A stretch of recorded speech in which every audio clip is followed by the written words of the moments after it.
Good morning and welcome to the 12th meeting of the Rural Affairs and Islands Committee in 2025.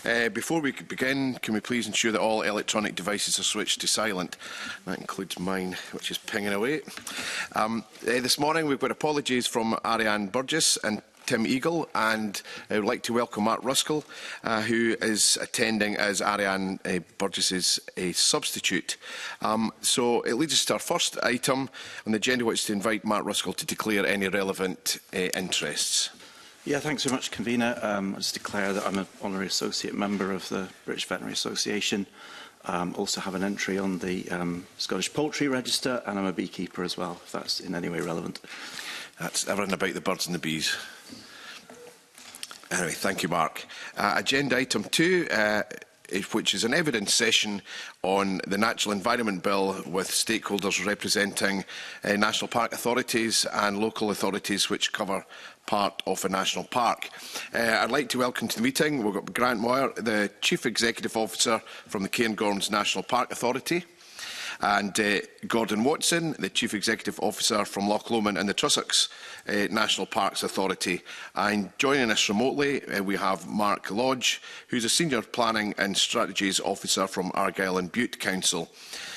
We have approximately 90 minutes for this session this morning. So before we move on to the question, just remind you, you'll not have to operate your microphones. We have a gentleman here that will do that for you. So I'll kick off with the first question. Do you support the introduction of statutory nature targets?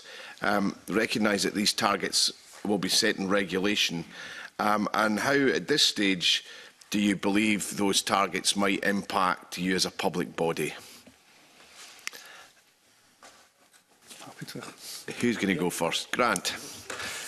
Yeah, the Park Authority supports statutory nature targets as a concept. Obviously, you've got the outline and the principles of them in the bill, and what the actual targets will be are probably the important part to this. The key thing for us is around ecosystem health, and that they don't get focused on too much on specific habitats or species, and actually thinks about the bigger picture around ecosystems in Scotland. So it's something that we're keen to see the further detail and the further work that needs to be done. But in terms of where we're at, in terms of the bill, we're supportive of the framework that's been set out.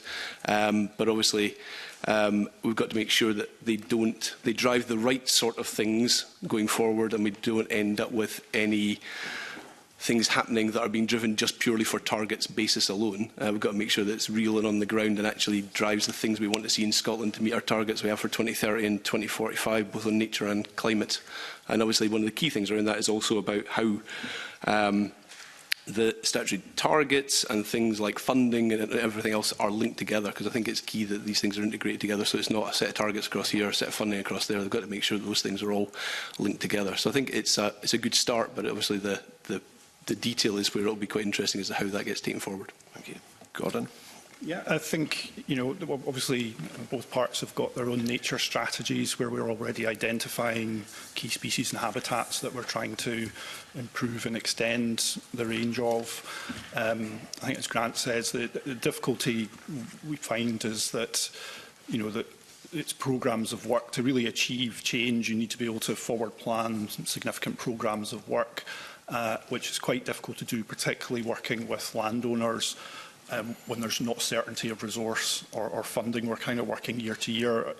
We're able to deliver good projects, but the sort of thing that you're looking to the long term, because these targets will be, looking years and decades ahead. With net zero, we've developed route maps to achieve targets. And we want to do the same with nature. And I think obviously there'll be a lot of discussion about what targets actually come in the secondary legislation and how we can all play a role in terms of the habitats and the ecosystems that we manage to deliver on a national scale. And that already happens with climate targets. And it's driving action for sure around how do we get a route map to be net zero by 2045, and we think national parks can obviously be carbon sinks. So if nature targets drive similar effort and similar momentum, then obviously that's a very positive thing. Okay, thank you. We're going to try and move to Mark. We're not seeing Mark on the screen at the moment. Unfortunately, we're not able to get Mark on screen at the moment. Maybe I've got a supplementary, and hopefully we can come back to Mark and pose the same question. So the nature targets are going to cover the whole of Scotland, but there are some concerns about how they might be viewed in a national park, and whether in a national park there's going to be a bigger effort to ensure that they're the gold standard, to make sure that everything's done just by the book, which means it's potentially far more stringent within a national park than out with. Do you think that is something that you could see in the future, where we once again get this difference between how legislation is applied within a national park and out with, and the flexibility within it? Grant? Yeah, actually, I think it's possibly the opposite of that, which is that in terms of applying the targets into the national park, I think what you've got with the national park is the ability to actually bring in funding and bring in resource to actually try and help to meet those targets with people on the ground. So I don't think it's so much about it being tighter or somehow implemented more differently. I think it's actually about the ability to bring in the resource to be able to do the things on the ground that counts, and also having the information to be able to really build on that. So things like the Cairngorms Nature Index that we're doing. So the Cairngorms Nature Index is based on the Norwegian Nature Index, and that's looking at ecosystem health within the national park, building across all our things to give us an absolutely, well, as good a baseline as we can possibly have. So we'll actually be able to know whether the investment that we're making and the stuff around statutory targets will help with that. It's actually going to deliver in the long run. We'll be able to keep that as we move along. So actually, I think it's about saying that the national parks provide a really good place-based focus for delivery, and that is because we can bring in extra resource, extra funding from a range of different places to actually deliver on the statutory targets. Gordon? Yeah, I mean, the statutory targets aren't about regulation. Obviously, the designated site system is the same in national parks as it is elsewhere. What we do in national parks is work with people that want to take forward nature projects, whether that's landowners or communities, and we work very closely with communities that are taking forward projects to restore nature in their area, because they see how important it is for them and their own community resilience. You know, especially with extreme weather events, flooding, etc. So there's a keen interest in with a lot of our communities, as well as landowners, that they can see that investing in nature is actually investing in their own resilience. So it's very much about making things happen with people and demonstrating that actually this is an endeavour that is actually supporting the resilience of our rural communities in the future. It isn't about regulation and control, it's about action. We're just having problems getting our remote witness online, and I'm very conscious that the first part of the question is going to be around part 1 and part 2, and then we're going to move on to part 3, which is specifically about national parks. And I know, I'm quite sure Mark will be able to come in and answer some of the questions I've already heard, but I'm concerned we actually lose. Oh, there we are. Delighted to see you online, Mark. I'm sorry about that, the technical issues. Were you able to keep up and hear the questions as they were asked? Good morning, Convener. Thank you for inviting me to attend the conference virtually. I was able to hear everything from the start, yes. Thank you. Okay, so I suppose my next question is, do you have any comments on the introduction of the statutory nature targets within your local authority? Well, I think in terms of statutory targets, they're useful to have because we know what the direction of travel will be. It's just a question of the time that it takes to get to those targets, and also to recognise that there may be a need for a longer term view in terms of funding availability to meet those targets and what projects we can undertake to sort of facilitate that nature recovery. When it comes to, we're all aware that right across Scotland there are issues around capacity within local authorities currently, particularly within planning. Do you see any issues with regards to capacity within local authorities if we have a whole new tranche of targets to police to ensure local authorities are monitoring? Is that going to be something that's an issue that we need to be aware of? I think it's a question of, at the moment, Argandbu's got an Argandbu Countryside Trust that's working on sort of nature recovery and looking at, for instance, non-native species removal. I think if the targets are sort of wide-ranging and it requires the planning system to sort of, in effect, monitor those targets in terms of any development proposals that come forward, then there is an issue, I suppose, in terms of the resources that might be available to ensure those we work towards meeting those targets. We have a biodiversity officer, but we've only got the one officer, and they have to do the biodiversity plan, and also they're working on consultations in terms of planning applications to provide advice to our development management colleagues. So there's quite a lot of work involved in just providing advice. If it was a question of also monitoring it, that might be an issue to look at in terms of what funding might be available to sort of support that monitoring. Okay, thank you. I'm going to move on to a question from Beatrice Wishart. Thanks, Convener. Good morning, panel. I'd like to ask about the specifics of the framework and how that might impact your role, just in terms of setting and monitoring targets that are set. I wonder if you can give an indication of how that might impact you. I think it would be adapting what we already do. We obviously monitor the delivery of our national partnership plans. We have a future nature strategy, which we report to our board every year on progress. Obviously, monitoring goes on in terms of designated sites. We're monitoring, the extent of nature restoration projects that are happening in the park. So, I think it would be for us, and obviously in the national park we don't just have one biodiversity officer. We have teams involved in peatland restoration and land use projects and so on, as well as advising the planning service. So, we already have frameworks in place. I think it would be adapting those to national targets, and obviously we already do that again on climate targets as well. Very similar in terms of obviously National Park Partnership Plan. Every 5 years we renew that, and there's obviously a big bit of work to see how we've done with previously. Kingro's Nature Action Plan, we've just done the report for the past 5 years that's sitting on our website. And I suppose the other part is just we've got the biodiversity duty as well, which means we've got to make sure we monitor things. So I think actually the monitoring side of things for the statutory targets should be relatively straightforward in terms of adding those, whatever eventually the framework sets out, adding those into that sort of overall monitoring within the national parks should be relatively straightforward. And Mark? Yeah, I think we need to sort of think about how we resource that going forward.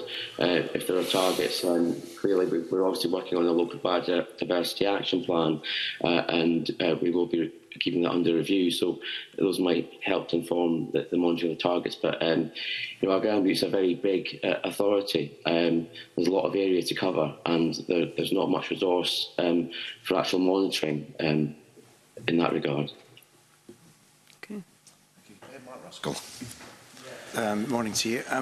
Can I ask you about the areas, the target kind of areas that weren't included within the bill? So I think originally the advisory group was recommending targets around positive outcomes of biodiversity in public sector and government policy, for example, investment in nature.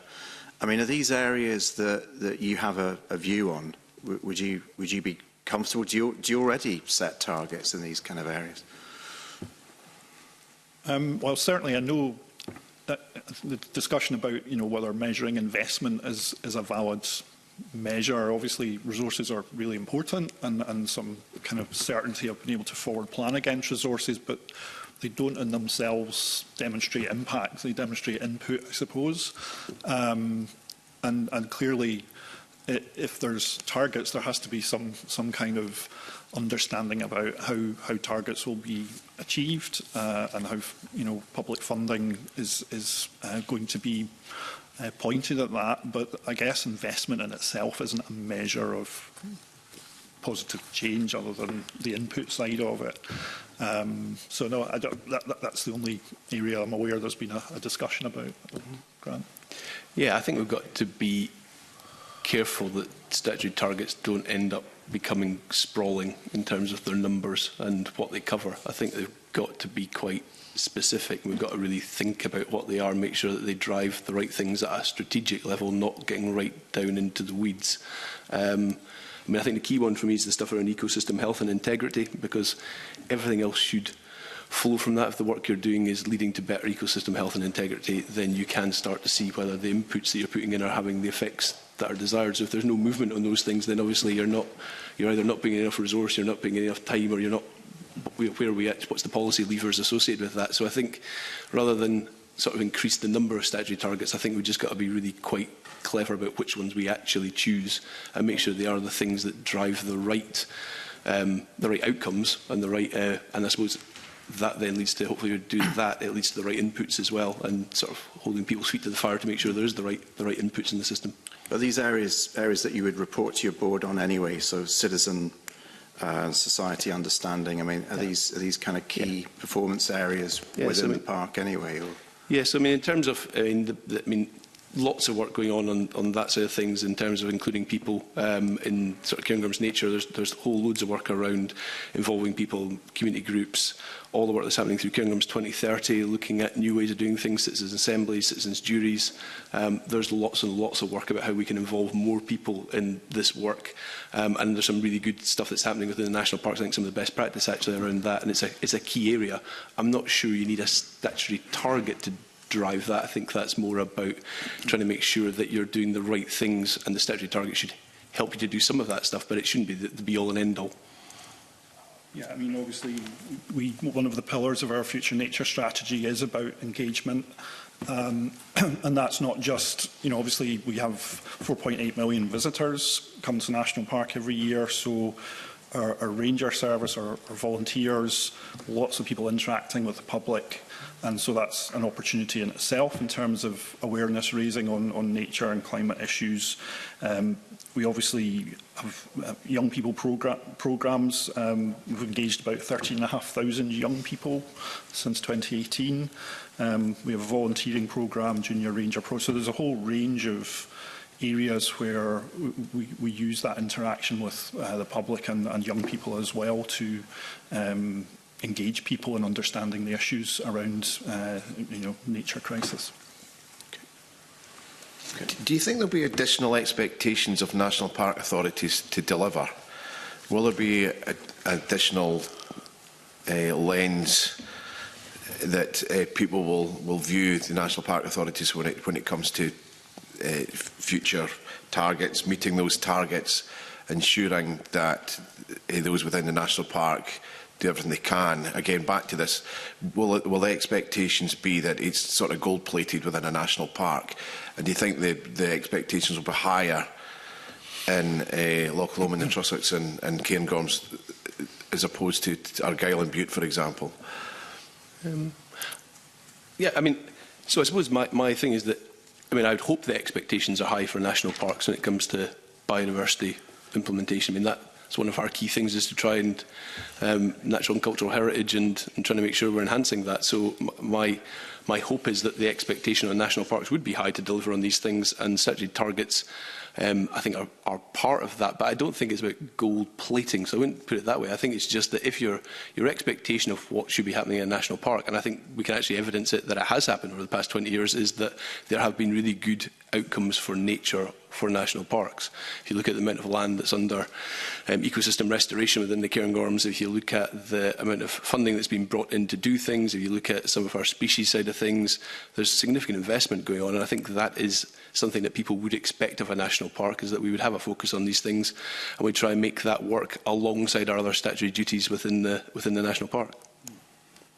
Okay, maybe a question for Mark. Do you think that local authorities out with national parks will be at a disadvantage because they will still have to make the same efforts to ensure that targets are met, whatever, but that may not come with the funding that national parks receive? Will you be at a disadvantage if you're not in a national park trying to achieve these targets? I think there's obviously quite a bit of an issue for local authorities in terms of we don't have the same statutory sort of functions as national parks. We don't have that requirement. So I think we'd be relying on other agencies to deliver sort of nature improvement, as well as what work we can do ourselves in terms of promoting it. But I think there will be less resource in local authorities, certainly at the moment there is, than there is in national parks in terms of delivering targets and promoting the message in terms of nature recovery. I'm going to come one last question on part one. It's to kind of understand what your expectations would be around consultation prior to our first set of targets coming forward. So we're not quite sure about the timing of the introductions of the first targets. I believe that there's a 12-month period that's specified, but there is nothing suggesting a specific requirement for public consultation. So from both a national park perspective and a local authority perspective, what level of consultation should take place before these first targets are set out? Gordon? I think obviously there should be consultation, and there's obviously been, in terms of the Scottish Biodiversity Framework and all the elements of it, there's been quite a lot of engagement over the year, but I suppose the setting of the targets is where it gets into some of the nitty-gritty. Obviously, we have widely consulted on our national park partnership plans and our future nature strategy. So I guess it would be for us looking at, well, is there anything in the national targets that's going to cause change for us that we need to talk to people about, or is it something that maps across quite readily? So that's from a national park perspective. And I think, as we said earlier, that whether it's monitoring or anything else, I think it's more about looking at, well, where are the opportunities in national parks in relation to whatever targets are set. But yeah, I mean, obviously it's for ministers and officials to look at what the consultation process is going to be, and obviously as national parks, whatever we can do to enable that with our own stakeholders, we will obviously try and facilitate what we can. As parliamentarians, should we be looking for a clear indication of what the requirement for consultation and public consultation should be in the face of the bill? Grant? Yeah. I'm not sure if it needs to necessarily be set legislation, but I think that there is something that needs to be around what is the consultation process for the setting up of the actual targets, and making sure that's clear to people and how that people can input into that, because I mean that is where most of the interest will be, is exactly what the next bit is and exactly what that is, because it will drive things in a certain direction. So we need to make sure that it's the right things. So I think that consultation is important. I think the biodiversity forum that's being set up as part of the biodiversity strategy will be an important mechanism for trying to get some of the wider stakeholder input. But then obviously there are lots of other people who will be interested in what these things do within Scotland. So I think it's key that it's set out in terms of how it is. But I'm not sure it needs to be on the face of the bill. Yeah. So the national parks have a framework, if you like. They have a template for consultation, because that's something you'll do quite regularly. But when it comes to local authorities, Mark, do you think we need to set out exactly how the government should consult the public, and that should be in legislation, or is there a clear idea of how consultation should be carried out within local authorities? I mean, obviously, I'm a chartered town planner, and I've got experience with the Town and Country Planning Acts, and it sets out requirements for consultation on development plans, for example, in that.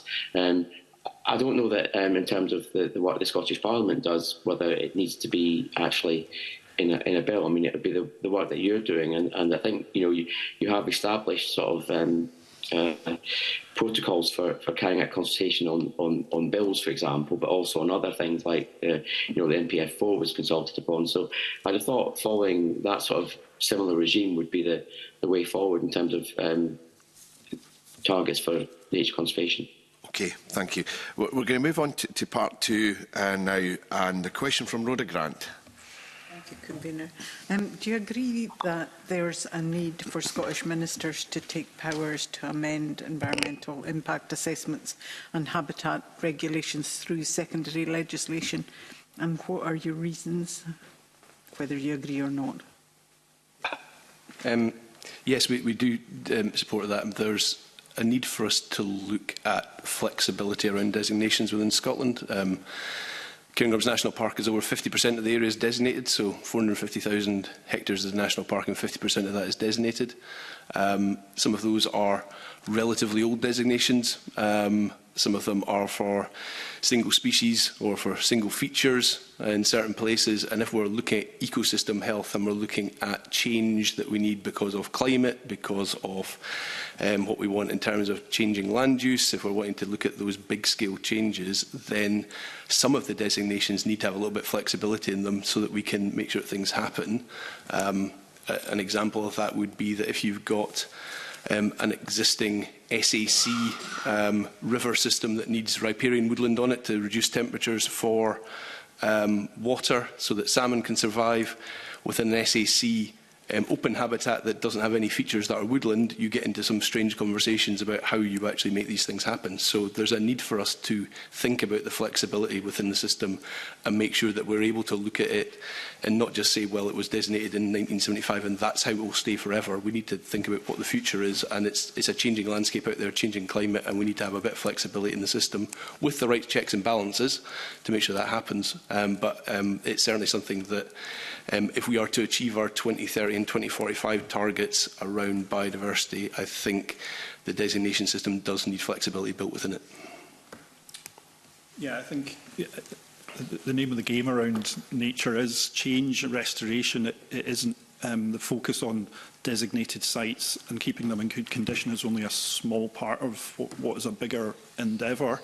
And as Grant says, change is happening, which, you know, for some types of designated sites, whether it's climate change or whatever, that what we were trying to keep and protect that was maybe, you know, the condition decades ago is perhaps not the situation now, where a species is maybe, you know, not recovering and not able to recover because of climate change or whatever. So I think, as Grant says, you need the checks and balances, of course you do, but there's a degree of pragmatism needed when you're looking at particular circumstances where the relevancy of what was designated decades ago is not so relevant to what is a wider endeavour for land use change or nature restoration that might be happening surrounding a designated site. So my reading of the change is obviously it's filling a statutory gap, but also I think giving us tools to be able to deliver nature targets, for example. And Mark? Oh, can't hear you, Mark. Sorry. Yeah, no, I think in terms of allowing flexibility, I can understand why the bill was proposing to change the regulations and allow that to happen. So, yeah, no, I don't think there's any problem with that from our point of view. Just for clarity, can I just check that this allows the changes in the designation, but also in the management of the designation? I'm just picking up from you that there could be areas designated, but you're talking about management, for example, about, you know, putting trees in to cool down rivers and things like that. Is it management techniques, or is it that the designation, the thing you were protecting, is beyond repair and you need to change that? There seems to be two kind of subtle issues at play here, and just to kind of iron those out. Yes, so it might be that the designation is only designated for certain features, and if what actually you're needing to happen in that area for biodiversity is not one of those features, putting those features into that designation becomes very difficult. So you end up with having strange things where you might not be able to, as I said, you might not be able to put a riparian corridor along a river because the wider designation doesn't have that as a feature on it. So it's one of those things where the way that the designations have been done have been based on individual species, individual plant communities, whatever it might be. But in terms of the future, if you're looking at landscape scale restoration, there may be places where, for instance, we've got one in the Cairngorms where you've got a SSSI native woodland, and it is regenerating onto an SAC open habitat, and thus you're then going to have to say things like, well, should you be allowing that to be regenerating onto that, even though it's a natural process, and it's something that we're actually trying to encourage as more natural regeneration within the Cairngorms, etc. So we want to make sure that it's not the designations that are stopping ecosystem restoration from happening. Okay, thank you, that's helpful. Thank you. Alina Whittam. To the panel, just to explore that issue a bit further, what is your view of replacing the current main power, which can only be used to keep pace with EU law, and with a proposed power which could be used for a range of purposes as set out in Section 3? You've already touched on some of those issues, so if we think about climate change, changes and net zero pursuits, or perhaps new EU and new UK law that we would maybe want to align ourselves with. Do you feel that the powers as set out are going to be of benefit to yourself and your organisation to be able to achieve your own goals? I think Grant just described it. I mean, obviously we're giving you specific examples of designated sites where you can end up with perverse outcomes when you're actually trying to achieve a bigger goal for nature. I mean, I guess I'm not close to how it will all work in practice, but you know, obviously both national parks are very engaged in the discussions of how many aspects of the biodiversity framework will be delivered. So I guess, you know, we'll be able to advise government as well in terms of how this works in practice. But yeah, I'm trying to envisage scenarios at the moment, but it's difficult. I don't know, Grant, if you have any. I suppose I don't think just trying to adhere to strict alignment with the EU side of things is necessarily. If you look at the Natura designations, the Natura side of things doesn't allow succession. And if you're trying to look at ecosystem restoration, then succession is something that we should be looking at, and we should be looking at where are we trying to get to, and not try and keep things in stasis as they currently are. You know, I suppose the old way of looking at it was that the designations and nature conservation to an extent was about purely protection. Let's keep what we've got. Now, you've got to do that. You've got to try and say, well, what are we trying to protect? But there's also a thing about where are we trying to get to and what's the enhancement, and what are the things that will actually deliver us the bigger benefits. And I think some of these changes will allow us to look at those things and to try and see what the right mechanism is to do that. So I think the flexibility is definitely useful. It's about how it's implemented, I suppose, then is the key bit, and whether it's done for the right reasons to deliver on that sort of bigger biodiversity targets that we may well have through the statutory targets. But if we don't have the flexibility, we will continue to come up against, certainly in upland areas, some fairly difficult decisions, because you can't do things that naturally you would want to do in some of those areas because it was designated for a certain feature in the year 2000 or the year 1978 or whatever it might be. And I think that's something that we've got to look at. I mean, I think your example roundabout of riparian corridors is quite a good one for us to think about. I guess in terms of consultation responses, there was a little bit of unease in terms of thinking about habitat regulations and EIAs as being that cornerstone of protection for species and for environments. And anything that would affect that needs to be looked at very carefully. Mm-hmm. But is there any other example that you can think of from your own perspectives in your own local park areas or local authority areas that you could give us to expand on that? I mean, the riparian corridor one's an excellent one, but are there any others that could allay the concerns that some organisations may have about such wide powers being available for changes to be made? I mean, certainly I'm more than happy. I can send the committee information about where we've got examples of how the designations interact with each other within the Cairngorms. So we can certainly provide that. We've produced that previously, so I'm more than happy to circulate that to people if that would be useful, because I think it is quite an issue around. We've done some work, so we've got a target for how 50% of the park to be managed principally for ecosystem restoration by 2045. We've mapped that. We're still in the process of mapping it, but it roughly comes out about 28% of the park is managed for ecosystem restoration. And if you then overlay that with where the designations are, those two things are not in the same places. Now, there's some overlap on those things, but I think you know, if 50% of the park is designated as, you know, for nature, then the question is, what is it? Why are those two things, you know, dissimilar? I think there's a bit of work to be done on that. So I'm more than happy to sort of share that information because I think it would be useful. Thank you. Move on to a question from Emma Roddick. Thank you, Convener. Good morning to the panel. I wonder, in relation to these powers, notably the government has not included a non-regression clause. What are your views on that? If I'm honest, I'm not sure I've got one. Grant? In terms of, you mean, so in terms of non-regression, you mean in terms of a piece of land that is designated and not allowing it to? Mm-hmm. Well, I suppose it depends on what you mean by non-regression, because it may be that you lose some of the feature that was originally designated, but the overall biodiversity benefit is improved on the site.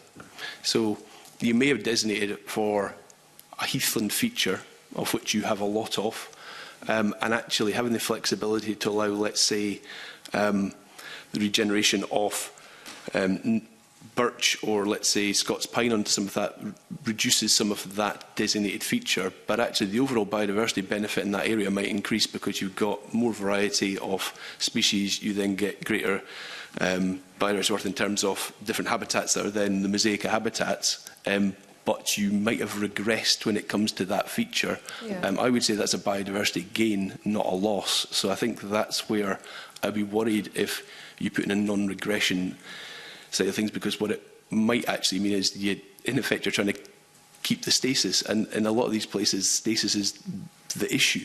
It's the actual thing that we need to try and change. We need change, and non-regression.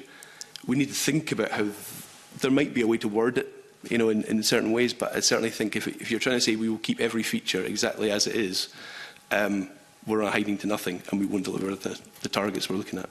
So that's kind of in situations like you described earlier, where, you know, a reduction in protection on the face of it could actually improve the situation overall. But do you trust that those powers would always be used appropriately? That's an interesting the crystal ball. I suppose what you've got to do is to say, are there any safeguards you could put in there? Are there limits to the change that you could put in? Are there things where you could add in certain things? I think possibly to look at that is worth thinking about. But I suppose if we're going to tackle the nature and climate crisis, doing more of roughly the same isn't going to deliver that. We're going to have to think a bit more radically, and we're going to have to think about how our designated system can actually help us to deliver those things, and that might mean we're going to have to think about risk a bit more and actually think about where the risk management lies. And actually, it sounds a bit sort of, I can't believe I'm talking about risk management, that's something, but in terms of what is our appetite for risk? And, you know, if we're going to try and meet some of these things, we're going to have to take some more risks about how we actually do some of those things. I think that's key to this. I suppose what I'm getting at is these powers could be used for the sake of alignment rather than the sake of improvement of biodiversity. Do you think there should be some kind of protection there, some kind of, perhaps you would have to give an environmental reason that reduction in protection is actually beneficial or potentially beneficial to nature? Yeah, I think you should absolutely have to set out the reasons why you're doing something. Absolutely. I mean, it shouldn't just be to do it just for the sake of it. But if you can show that there'll be a positive overall environmental benefit to the changes you're making, I think that's absolutely the sort of thing that you could set out, and should be relatively straightforward to do that for a lot of these. Just expanding on that, and I think I can bring up in the non-regression clause. If you bear with me, I want to read out what the policy memorandum says. It said, It's not included because it would significantly limit the flexibility of the power and therefore the Scottish Government's ability to adapt to changing circumstances. And it goes on to say, for example, if amendments were proposed for net zero purposes that required a change or reduction in certain aspects of current environmental protection in order to meet the Scottish Government's overriding environmental goals, it could be viewed as subjectively as reducing environmental protections. And it also states that it may be seen to limit the ability to adapt the regime to ensure developments which support offshore wind can go ahead. Now, it all makes me think about a recent planning application for an overhead power line in Galloway, which will have a significant impact on the natural environment. Some areas that have been designated removal of native woodland. It went to a public inquiry. The independent reporter suggested that the impact was unacceptable. However, the Scottish ministers overruled that. Is it not the fact that this non-regression clause could actually allow the government just to do whatever they wish on the back of some other target which is not necessarily specified? And do we not need some limitations? Grant, you talked about limiting that ability for non-regression. Do we not need some safeguards? So, for example, the only reason the KTR was a cost thing rather than an environmental impact, and an independent assessor said the impacts were unacceptable. Do we need something in there to protect and make sure we don't have renewables, for example, actually having a irreversible and unacceptable impact in the natural environment? I mean, in terms of, I think it sort of comes back to the previous point is around, I think you can write in certain safeguards. I think the question is whether you call it a non-regression or not. I think there's something about trying to make sure if you're looking at that, you get the right language to allow you to make the changes that are positive for the environment, but don't, for want of a better word, then the flip side of that is you don't end up doing things that damage the environment. So it's trying to look for what that wording might be. I think that's probably one of the key things, and to think about that in terms of what a clause that you could think of would look like. But I take the point. I mean, obviously I'm not an expert in any way on offshore wind farms. Obviously within national parks we don't get any applications within national parks. I guess that was just an example. It could equally apply to any sort of infrastructure in a rural environment. Yeah. So I think it's about trying to, as I said, trying to make sure that we have the flexibility within the system to allow us to make the changes that are positive for biodiversity and let us to actually do the things at scale. And I suppose what you've got to do within that is then also ensure that the basic protections are still there within the designated system. The reasons why some of these places were designated is because of their importance to Scotland, and it's that trying to get that balance between the two, I think, is the key thing for this. Mark? Thank you. Yeah, I think the non-regression clause does cause some concern amongst the public, and I think obviously as a planning authority we deal with EIAs for renewable energy developments, and that's one of the things that there maybe is a little bit of a concern with in terms of because of the sort of rush to net zero, that will sort of override other environmental protections. We've sort of seen it happen with peat and CO2 emissions in terms of using the carbon calculator. You know, basically any renewable energy project that is proposed is always going to reduce carbon emissions, which will more than offset the damage to peat in terms of, you know, after a couple of years' time. So it is a question of getting a balance there, and I think I would like to see some safeguards to stop just a complete regression in terms of no protection for designated sites, or looking at what the environmental consequences might be in terms of particular larger scale projects. Thank you. Mark Ruskell. Yeah, on the back of that, I'm just interested then in whether you think clearly there should be some form of a non-regression clause in the bill or not. I mean, it seems that, you know, what we might be talking about here is a situation where you've got a very vulnerable species, it's got a very poor conservation status. You might be looking at, you know, a very restricted range. This might be the last habitat. I mean, in those situations, it would seem that a non-regression clause could apply quite well. But I think what you're describing, Grant, is more of a landscape scale restoration kind of scenario where there's a need for flexibility around different habitats and species. But is there a kind of bottom line here, I guess? And does the bill get it right? Should there be something in the bill that articulates non-regression, but in a way which protects the bottom line in terms of species recovery?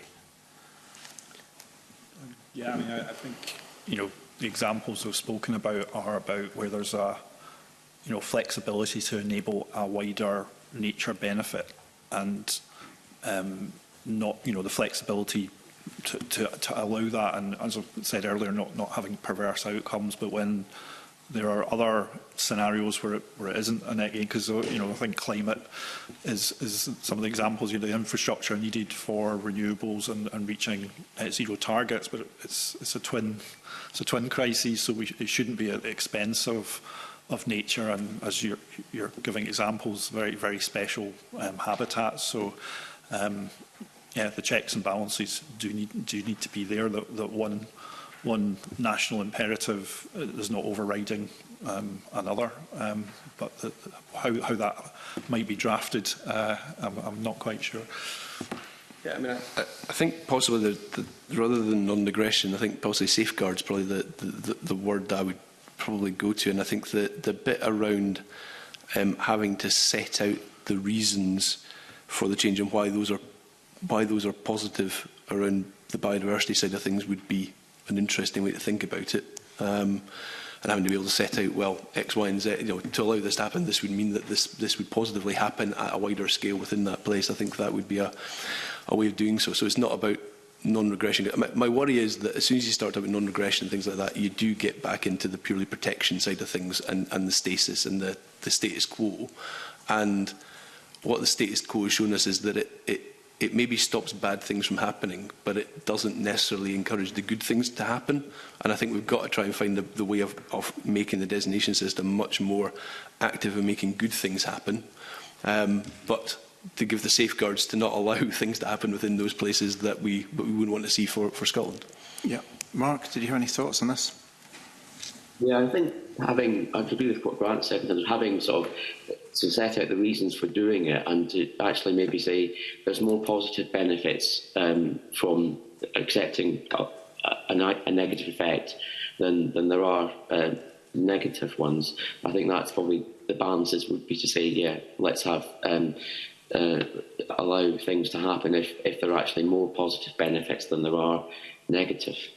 Okay.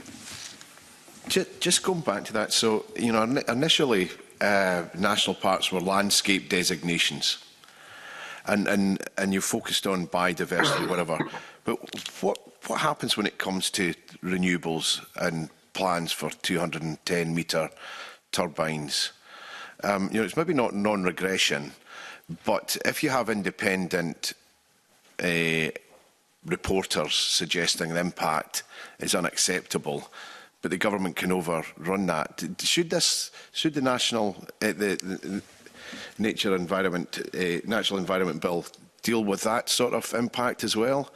You know, national parks, as far as I understand, don't have any wind farms or whatever, but there will be times where you will have to deal with applications for overhead power lines and so on.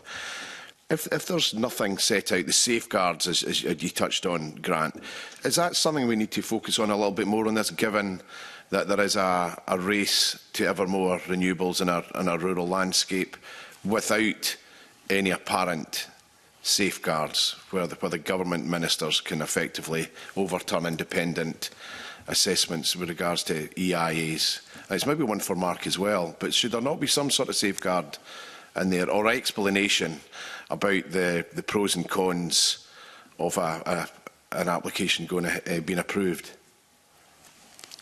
I mean, I think the safeguards are there in that, of course, Scottish ministers can call in, if it's call in an application or call in an appeal decision, and they can obviously disagree with a reporter, but their decision still has to be lawful. It still has to be reasoned against national local planning policy.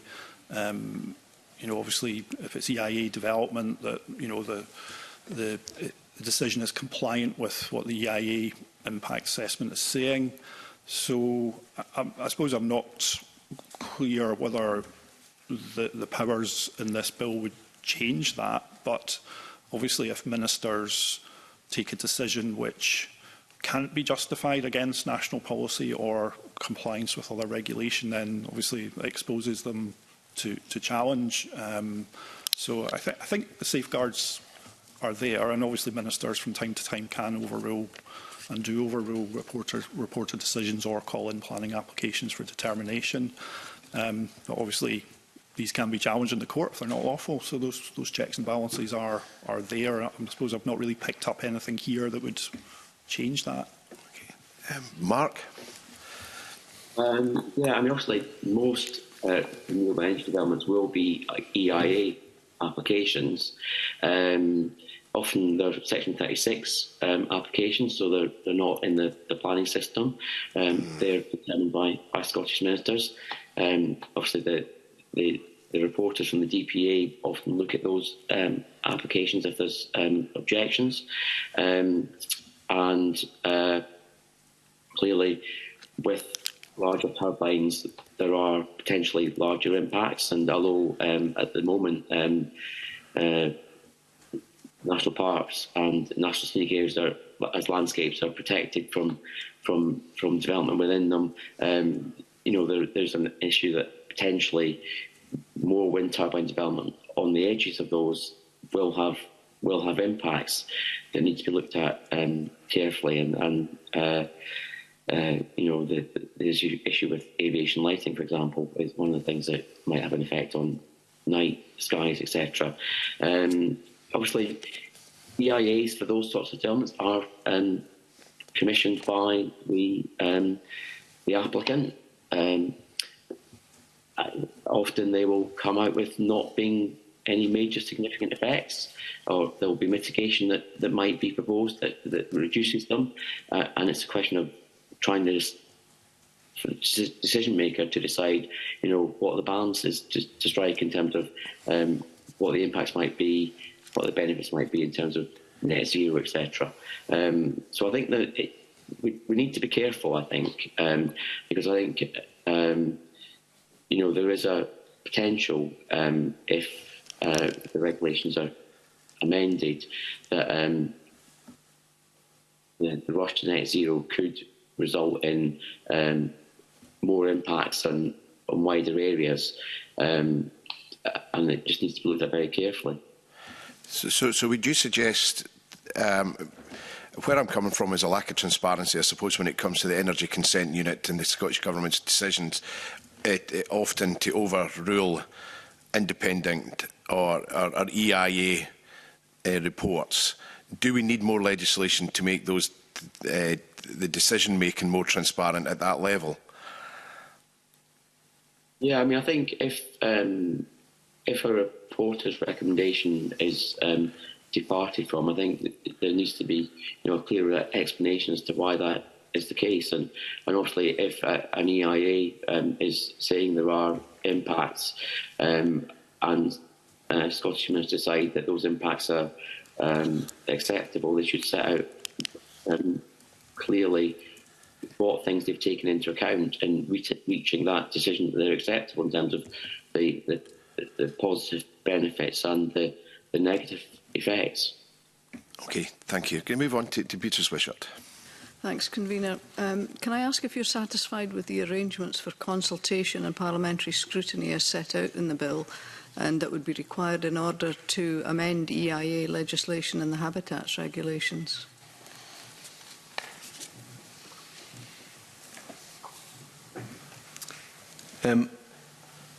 I suppose, if I'm honest, I'm not sure I have an answer to that in terms of whether there's enough parliamentary scrutiny around that. I think it's something that you want to make sure that there is enough parliamentary scrutiny around it, but I don't think I've got a view on the current bill as to whether it's the right level or not.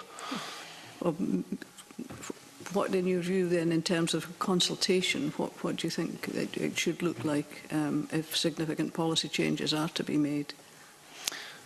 I think if there's significant policy changes, then I think that's where, I mean, public consultation, I mean, transparency is one of the key things around this, and trying to make sure that people understand why changes are made, for what reason. So I think, from my point of view, you know, within the national parks, we do a lot of consultation with people on a whole range of different things, and the more you can get people involved. The last time we did our park plan, we had 1,600 responses to that. The fire bylaws we did last year, again, I think it was about 1,600 people within the national park with only 18,500 people. So you get an idea that there's a fair amount of consultation, a lot of engagement with people out there. So I think the more you can engage with people, and the right level of consultation on the right things as well, and trying to make it easy to use is a good thing. But I don't think I have a view as to whether what's currently set out is the right level of scrutiny or not. I'm probably not best placed to say that. Okay. I think it's quite a difficult thing as well, because it's so technical. And so in trying to engage people on what is quite a technical process, you know, associated with planning and other things is quite, you know, we consult on sort of visionary future nature strategies about this is what we want to get to and this is what it could be like. So I think whatever consultation takes place needs to be setting out very clearly. You know, obviously there's the technicalities of what appear on the face of a regulation or a bill, but actually what's trying to be achieved with it is probably the most important thing, and that consultation should be making that clear, because I think, obviously picking up from your questions, there's a lot of concern about what the intent is and what the practice might be in the future. So it would seem to me that, you know, whatever consultation and scrutiny takes place, that's kind of front and centre, and then the technical amendments kind of are kind of then scrutinised in that context. And Mark?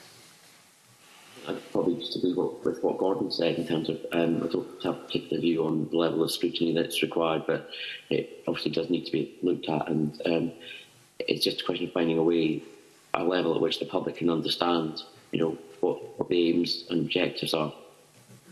Thank you. Thank you. I'm minded to suspend the meeting for 5 minutes for a comfort break, and we'll resume at 10:10.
Okay, welcome back. We'll now move on to questions on Part 3 of the bill that are specifically around national parks. And a question from Rhoda Grant. Thank you. What are your views on the changes to the statutory purposes for national parks in the bill, and what will be the practical impact of these changes? So, I mean, the changes are, you know, obviously the consultation before the draft bill. I think the intent was really to sort of more update the language of the aims and to reflect what both national parks are currently doing. I think one example would be the absence of reference to climate change, which both parks are very engaged in. So obviously what's on the bill now is, you know, putting in an additional section to the bill to clarify how a range of activities that national parks do relate to the aims. So the aims themselves have only now got some quite minor changes around cultural heritage and clarifying the second aim, which I think is helpful in terms of how the aims drive our work. I'm not sure that it's massive change. It's more helpful clarification. Obviously, the aims, national park partnership plans are the expression of how we deliver our aims. So what's in the bill is, you know, it does reflect what national parks are trying to do. So, you know, obviously pulling out things like well-being, sustainable tourism and so on, we were very much about that. So it's good to see that reflected. Obviously, sometimes we use the aims in terms of significant planning decisions. In terms of, as well as planning policy, we assess how significant applications sit with the national park aims. So again, I don't think there's massive material change in terms of decision making. Obviously, cultural heritage appears in more aims than previously, but the overall effect is quite minor, I would say, but certainly provides clarity in terms of what Scottish Government policy and direction is in terms of what they want to see national parks doing. So I think it's helpful to reflect that in the bill and the potential changes to the Act. So is it change for the sake of change, or what was being stopped or what was being impacted by the aims as they were? I don't think anything was being stopped, but certainly you know, obviously, I suppose I'd take the example of the second aim, promote sustainable use of natural resources, is kind of open to interpretation in terms of sustainable use of natural resources could mean something like mineral extraction. So inserting management there helps to clarify that actually, you know, we're thinking about things like natural capital and how we manage natural resources positively for nature, for climate, for people and so on. So I think there's helpful clarification points, but it's not, I think it's just reflecting how national parks in Scotland have evolved over the last 20 odd years. And I don't think there's any harm in doing that. Grant, Mark? Yeah, I mean, I think the same as with Gordon. I think relatively, you know, overall some clarification, relatively minor changes. The aims obviously stay relatively similar to what they were previously. I think having health in there is a useful thing from the work that we're doing on the health side of things as well. There's maybe something about landscape that needs to be thought about in terms of the side of things, in terms of how that fits within the national park, the subsection.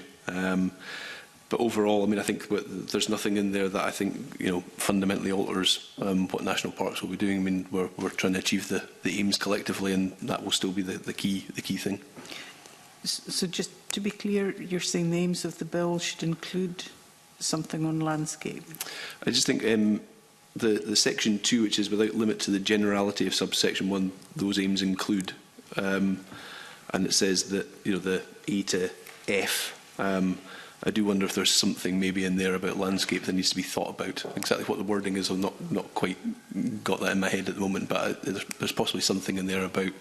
I think it was the convener that said that, you know, national parks are to an extent a landscape designation. So how landscape sort of not registered within that at the moment. And obviously we used to do that to an extent through the wording around special qualities that was in the original aims. So there's maybe something about how we just reference that within there. Okay. And Mark, do you have any comment?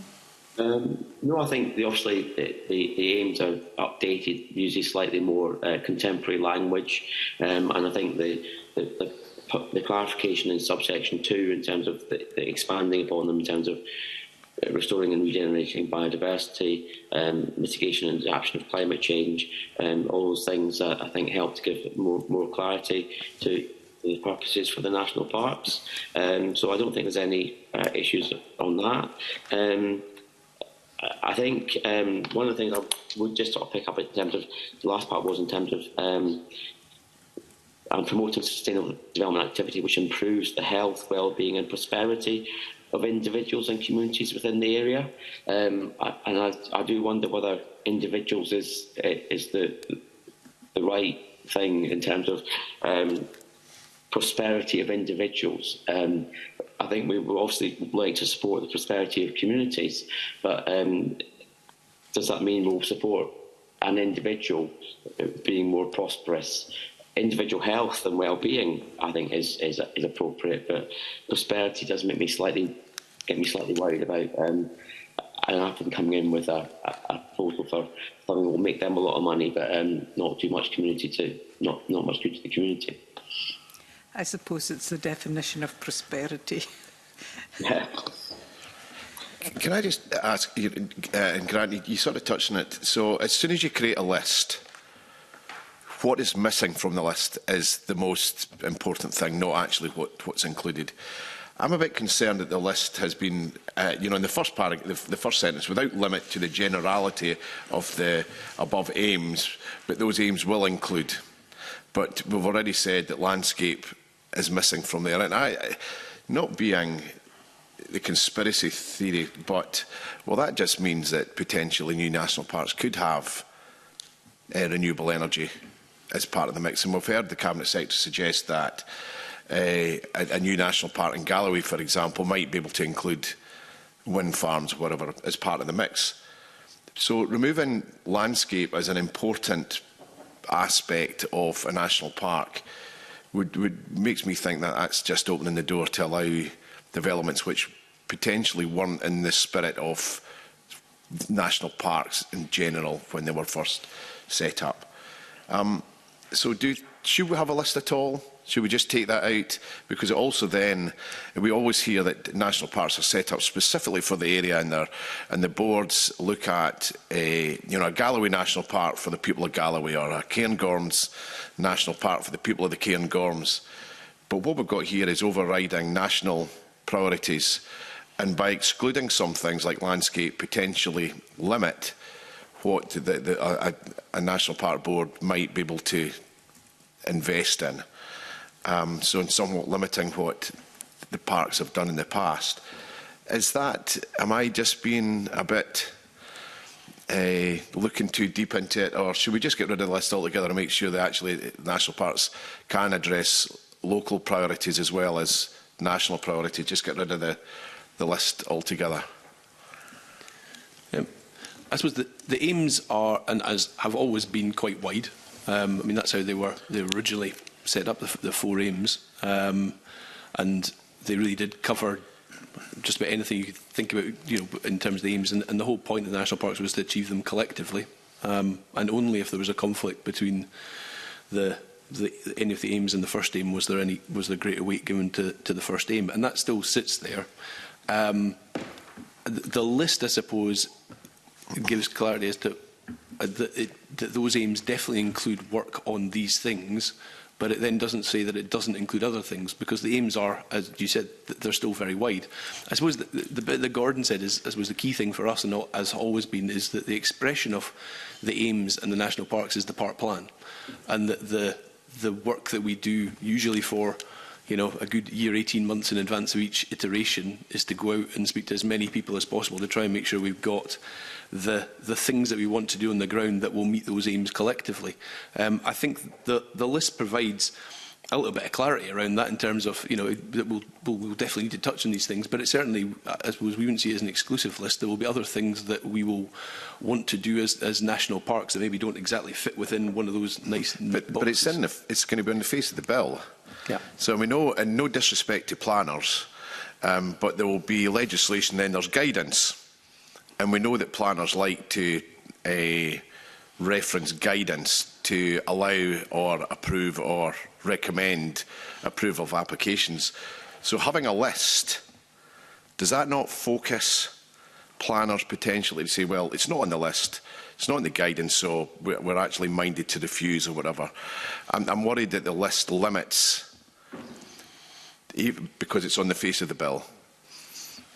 This is where I fess up that I'm a planner as well. And obviously previously Director of Planning for the Park Authority. I think ultimately if you're assessing it, and I stress that it's really in the most significant planning applications where the park aims come into play, and also the assessment as to whether the first aim is compromised by a development. So, obviously a planning officer interprets how a development supports or perhaps doesn't support a particular aim. So certainly, in that regard, there's obviously the provision there helps with that assessment. And if a development's promoting a well-being benefit or a tourism benefit, that's part of the assessment. But ultimately, the provision that's still there is the duty to have regards as to whether there's a conflict with the first aim, and obviously the duty to give greater weight to the first aim where there is conflict. So that hasn't changed. And the first aim is still referring to natural and cultural heritage, and landscape, is considered part of natural heritage. So I don't think, what's here excludes landscape, but as you say, once you do a list, do you put something like that, you may hear from other contributors and giving evidence that want to see other terms in the list. But I think for me, the work that the National Park Authority does and the benefits that national parks deliver for people, seeing that being expressed on the face of the bill is a positive thing. And I suppose particularly reflecting the discussion we had about national parks being places for positive change, not keeping everything the same, in a stasis, it's very much the opposite. And so it's welcome to see the work of the two national parks reflected in the additions that have been made here. Grant. Yeah, I think. I think in terms of the way that the aims have been worded in Part 1, you can certainly see very clearly where C, D, E and F are in those aims. I think one of the things is that the bit around restoring and generating biodiversity and mitigating and adapting to climate change especially are not as clear within the aims, and I suppose that's where the secondary list probably does help the most, because if you look at encouraging recreation in the area, that very obviously fits within promoting the public understanding and enjoyment of the area's natural and cultural heritage, because that's the way that a lot of people do that. So I think there's some of them that by being there, I suppose they're giving a bit more context. But I do think that the climate bit has been missing from the park games, because when they were written in the late 90s into the early 2000s, it probably wasn't as much in the sort of public consciousness as it is now. So it's possibly helpful for the first two especially. But I take the point, and as Gordon said, that once you have a list, everyone wants their thing on the list, because that's how that's how lists work. And so it does. It could grow arms and legs. A question from Mark Ruskell. So the bill changes the duty on relevant public bodies. Currently they have to have regard to National Park Plan, and that's going to shift towards a duty to facilitate the implementation of the plans. Now, I'm interested from all three of your perspectives about what you think will change as a result of that. So I'm aware that, Grant, there's a long and difficult history with Highlands and Islands Enterprise in relation to management at Cairngorm Mountain. I'm aware that there are perhaps tensions in relation to Forest and Land Scotland, definitely within Lochlan and the Trossachs National Park and perhaps further afield. So what really changes as a result of that wording from, have regard to facilitate the implementation? Well, I mean, I think it's very helpful, actually. I mean, have regard to is a fairly passive term in terms of you can have regard to a number of things, but it doesn't actually necessarily mean that you'll do it. So I suppose in the creation of the National Park Partnership Plans, I suspect that what it means is that partner organisations, public agencies, will scrutinise even more what is put in those plans to make sure that it is something that they are, I suppose, willing and able to try and actually help to implement. So I can only, I suppose, to give an example, which would be that, we've got within the National Park Partnership Plan at the moment a target for the deer management groups to be at 5 to 8 deer per square kilometre within the national park. I suppose moving from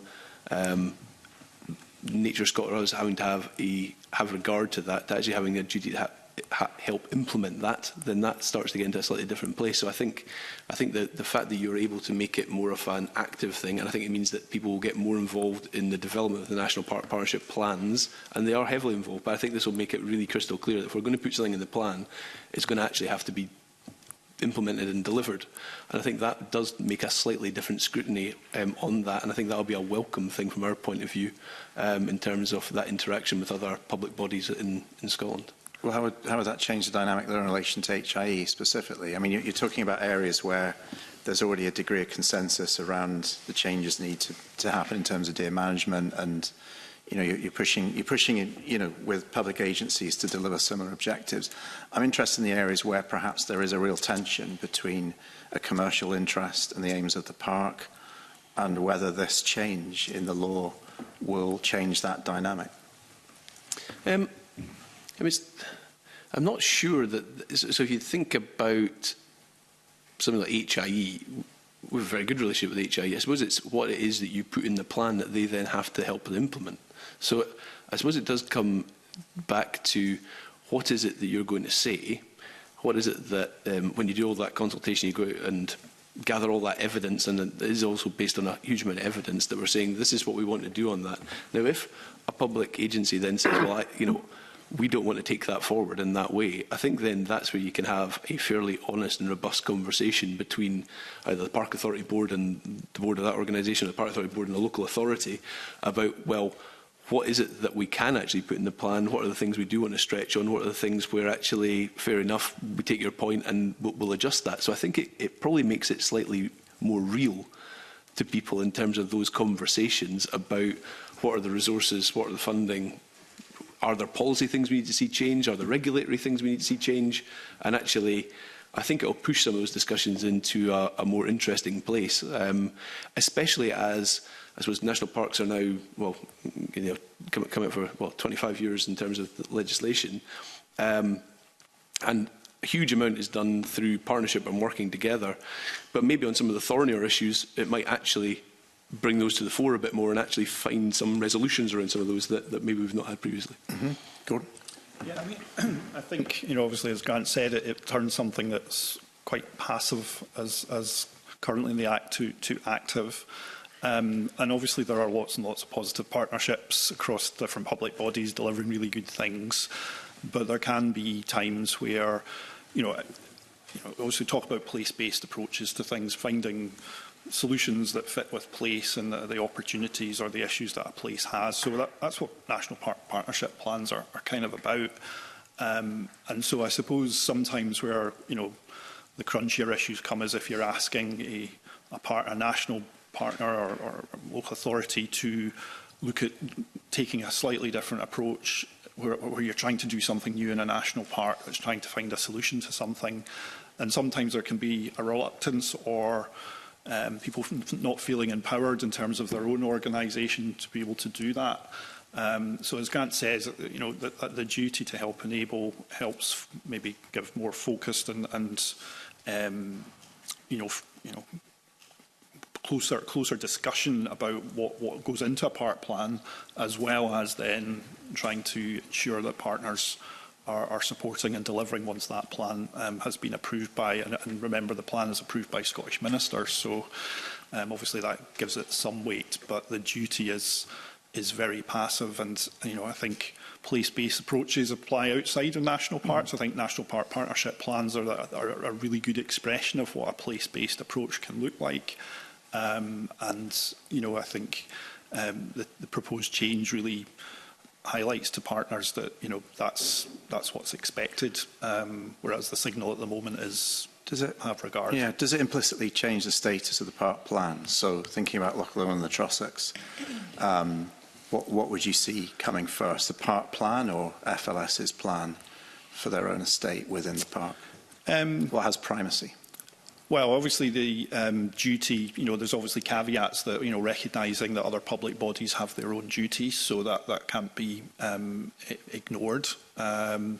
There's obviously a duty to deliver national park plans, but also have regard to national park aims as well. So, I think it is that if whether it's a plan or a project that another public body's doing this, that they have given that some thought. So, again, talking about energy infrastructure earlier, obviously there's roads projects being undertaken by Transport Scotland and so on. And at the moment, they don't have a duty to have regard to national park aims in terms of how they go about that project. So it doesn't take away their own responsibilities as a public body, but it makes it clearer that they have to be thinking about how a project or a plan sits with a national park or national park plan or national park aims as part of their process. And obviously we have dialogue in any case, but sometimes that dialogue maybe comes a wee bit too far down the line where you're trying to say, well, hang on a minute, have you thought about this impact or that impact? So hopefully it brings those conversations, as Grant's saying, a wee bit further upstream, and people are, taking more seriously how they are inputting to and responding to consultations on the National Park Partnership Plan, especially where their organisation is named. And that's what we try to do, is to be very clear where partners, because we can't do everything. We need partners for certain things. Yeah, and Mark, what does this look like from a local authority perspective?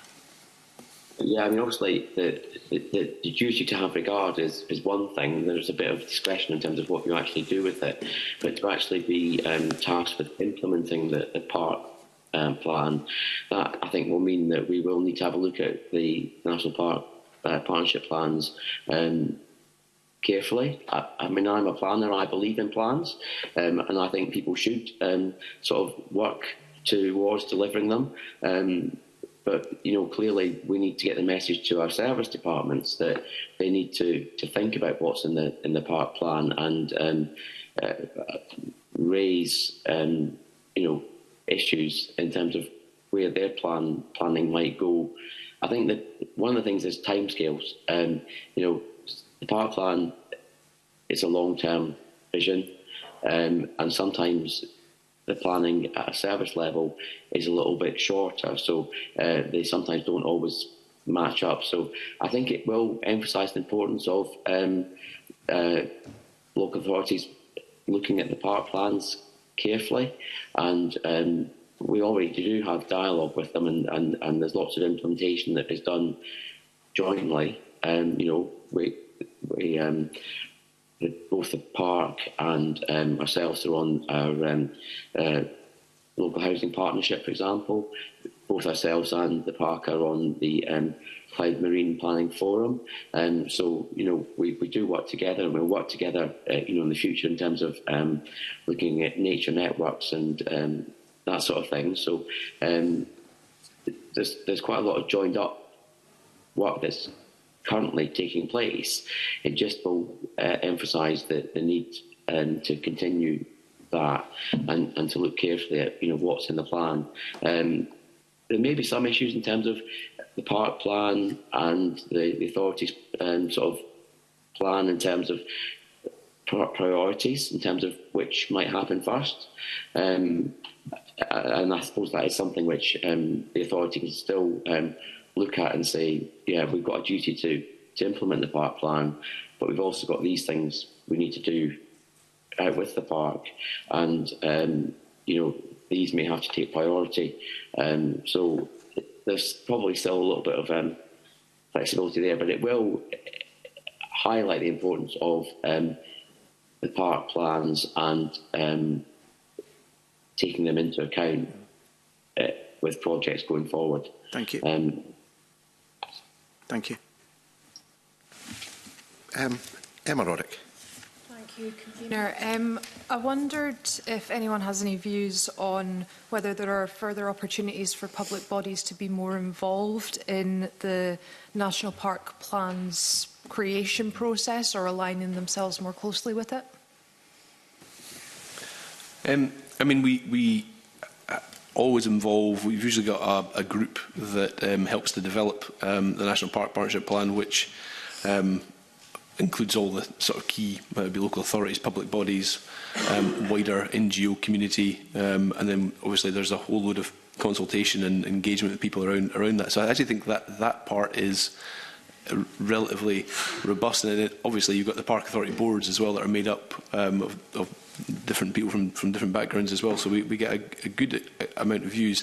I suppose it's where something is maybe where it sits between the Park Authority and maybe a local authority, where we've got to try and get that. So something like housing is a good example, where as the planning authority we might be allocating the land, we might be trying to make certain things happen with communities, but we're not the housing authority, so that sits with the local authority. And so I suppose what we put in the park plan, we want to make sure that it's something that everyone can sign up to and help to implement, which is why I think that the wording is quite good. So, for instance, at the moment, the National Park in the Cairngorms has got 45% affordable housing rates for 4 of the areas within the National Park, and our park plan has an aspiration to take that up to 75% by 2030. That's quite a change in policy, and obviously we're in discussions with the local authorities that cover the National Park. But in terms of if we are in the next National Park Partnership Plan and people have to help implement it, we're going to have to make sure that number is absolutely doable and robust, and that the local authorities will sign up to help do that. So I think that's where the mechanism might help us in terms of things like that, where this was the responsibility is shared between multiple different organisations. Yeah, I mean, I think the creation of the plan is not National Park staff locked in a room. It's definitely a hugely big engagement process, and it particularly on partners and stakeholders that have a role in delivery, because that there's no point in having a plan that folk are not cited on or have not had some input, and that happens on a whole number of levels. Your themed groups around nature or tourism or whatever, where there's engagement happening in the creation of the plan, and then obviously as you're moving to finalise it, I'll be talking to my opposite numbers and different public bodies to sort of just say, here's where we've got to, and just sort of reassurance piece there as well. So we put heart and soul into it, because the park plans are not the plan for the Park Authority; they're the plan for the place in terms of the topics that it covers. I take Mark's point. It can be quite. We cover so many topics that if you're a local authority, making sure that all the different service departments have got some input and are cited is it's not always easy. But often we have the relationships between our own officers and officers in other public bodies as well, and make those work too. So yeah, I mean, there's quite a lot of work that we put into that. But I think, as we said earlier, sometimes there can be a few crunchy issues that need a wee bit more discussion around how the objectives or the targets that a public body might have nationally sits within a national park context. Yeah, I imagine it's quite easy to come up against those conflicts where a body has other aims and strategies it's working towards that maybe don't align exactly with the national parks. Yeah. What are the most common ones that come up? I think it is just that we've got to recognise that we're part of delivering national targets as well. We obviously set out in our plans where we are contributing to whatever tourism economy, biodiversity targets, climate and so on. So we're all doing that. But I think I just come back to, having to make sure you're tuning that to place. So, for, I suppose, an example for us in the FLS was mentioned. Obviously, in our national park, we've got a huge chunk of national forest estate.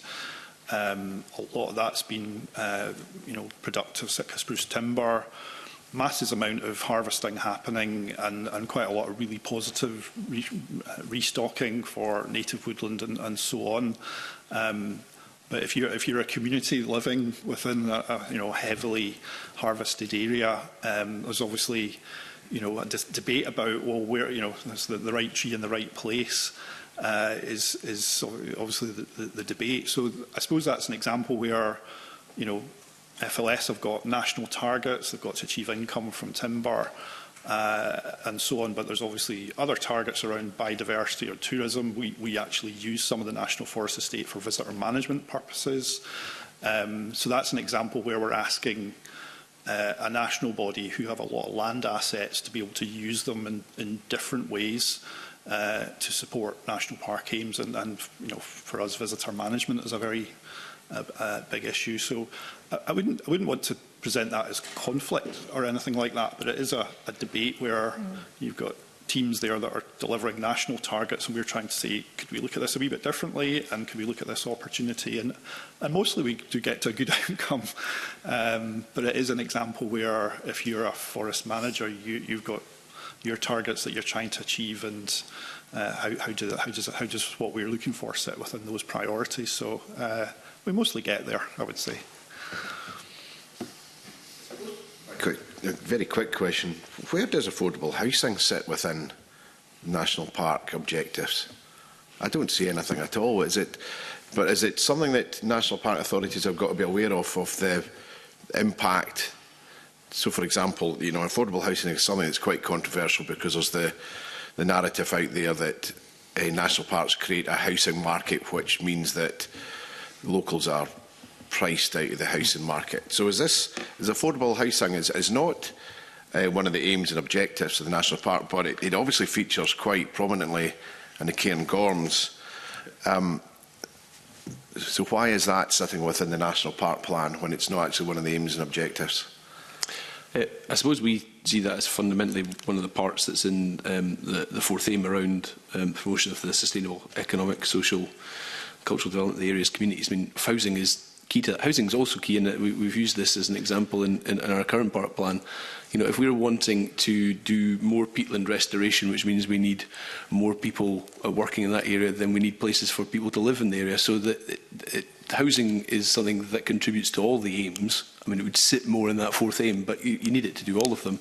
And it's a key issue. I mean, ultimately what we're trying to do is to try and ensure that we've got a good housing land supply and that we're getting housing constructed. I mean, just as an example, I think it's over 400 units over the past 4 years in terms of the Cairngorms National Park have been actually built. There's obviously permission for more, and we're in the middle, we're starting our next LDP process. But affordable housing is a key issue for us because we need to have more of it. It's not about the total volume of houses built, it's about the total percentage of those that are actually affordable to people who live and work within these areas.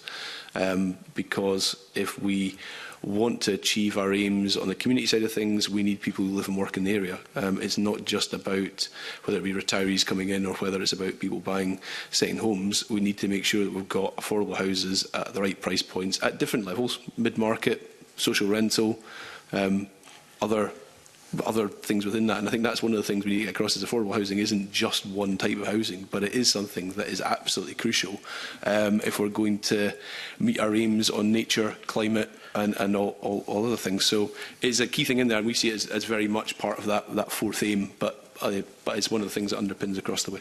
Yeah, so I think that's evidence that the aims and objectives are wide-ranging and almost limitless.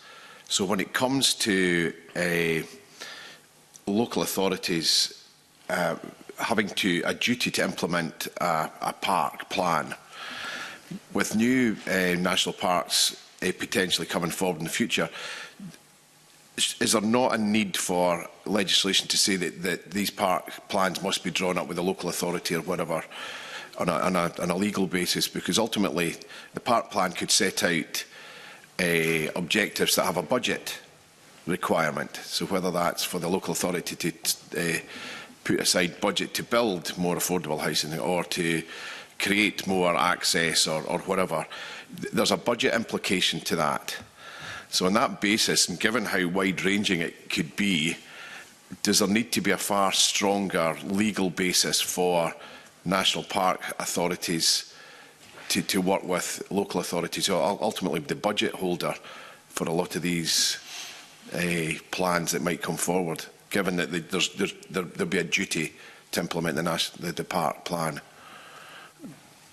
Yeah, I mean, obviously we work with local authorities and social housing providers. We had a big seminar last year as part of our Park Board Features Group, which was really looking at all the barriers which are common across rural Scotland. We're not short of sites with planning permission.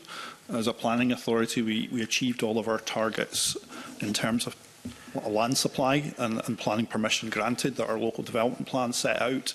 But not enough of these are actually being delivered, and we're working with local authority and housing association partners to look at, is there ways we can break down these barriers, and most of it's to do with escalating build costs. So even where a site's got planning permission,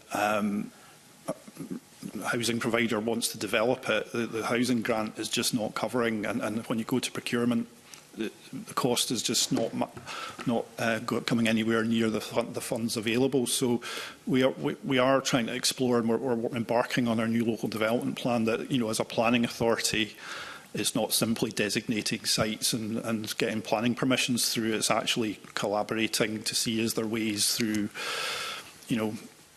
procurement processes or over clusters of sites, or other ways to kind of de-risk housing in terms of provision of services and so on. So it's very much trying to be a kind of force for trying to find new ways to deliver and overcome some of these issues, because it isn't the budgets that that are available are just not delivering in the way that the housing grant is provided. So and we very much see it as the impact of lack of housing on the local economy is huge. People cannot recruit staff. We've got a stable population that's ageing. We've got pressures from Glasgow housing market, retirement market, and so on. So the need is more than great than ever, and we're very focused on it. I suppose it's maybe a daft laddie question, but if you have a local authority that has its councillor sets out the council's priorities, and then you have a park board that sets out its priorities, and they might be slightly different.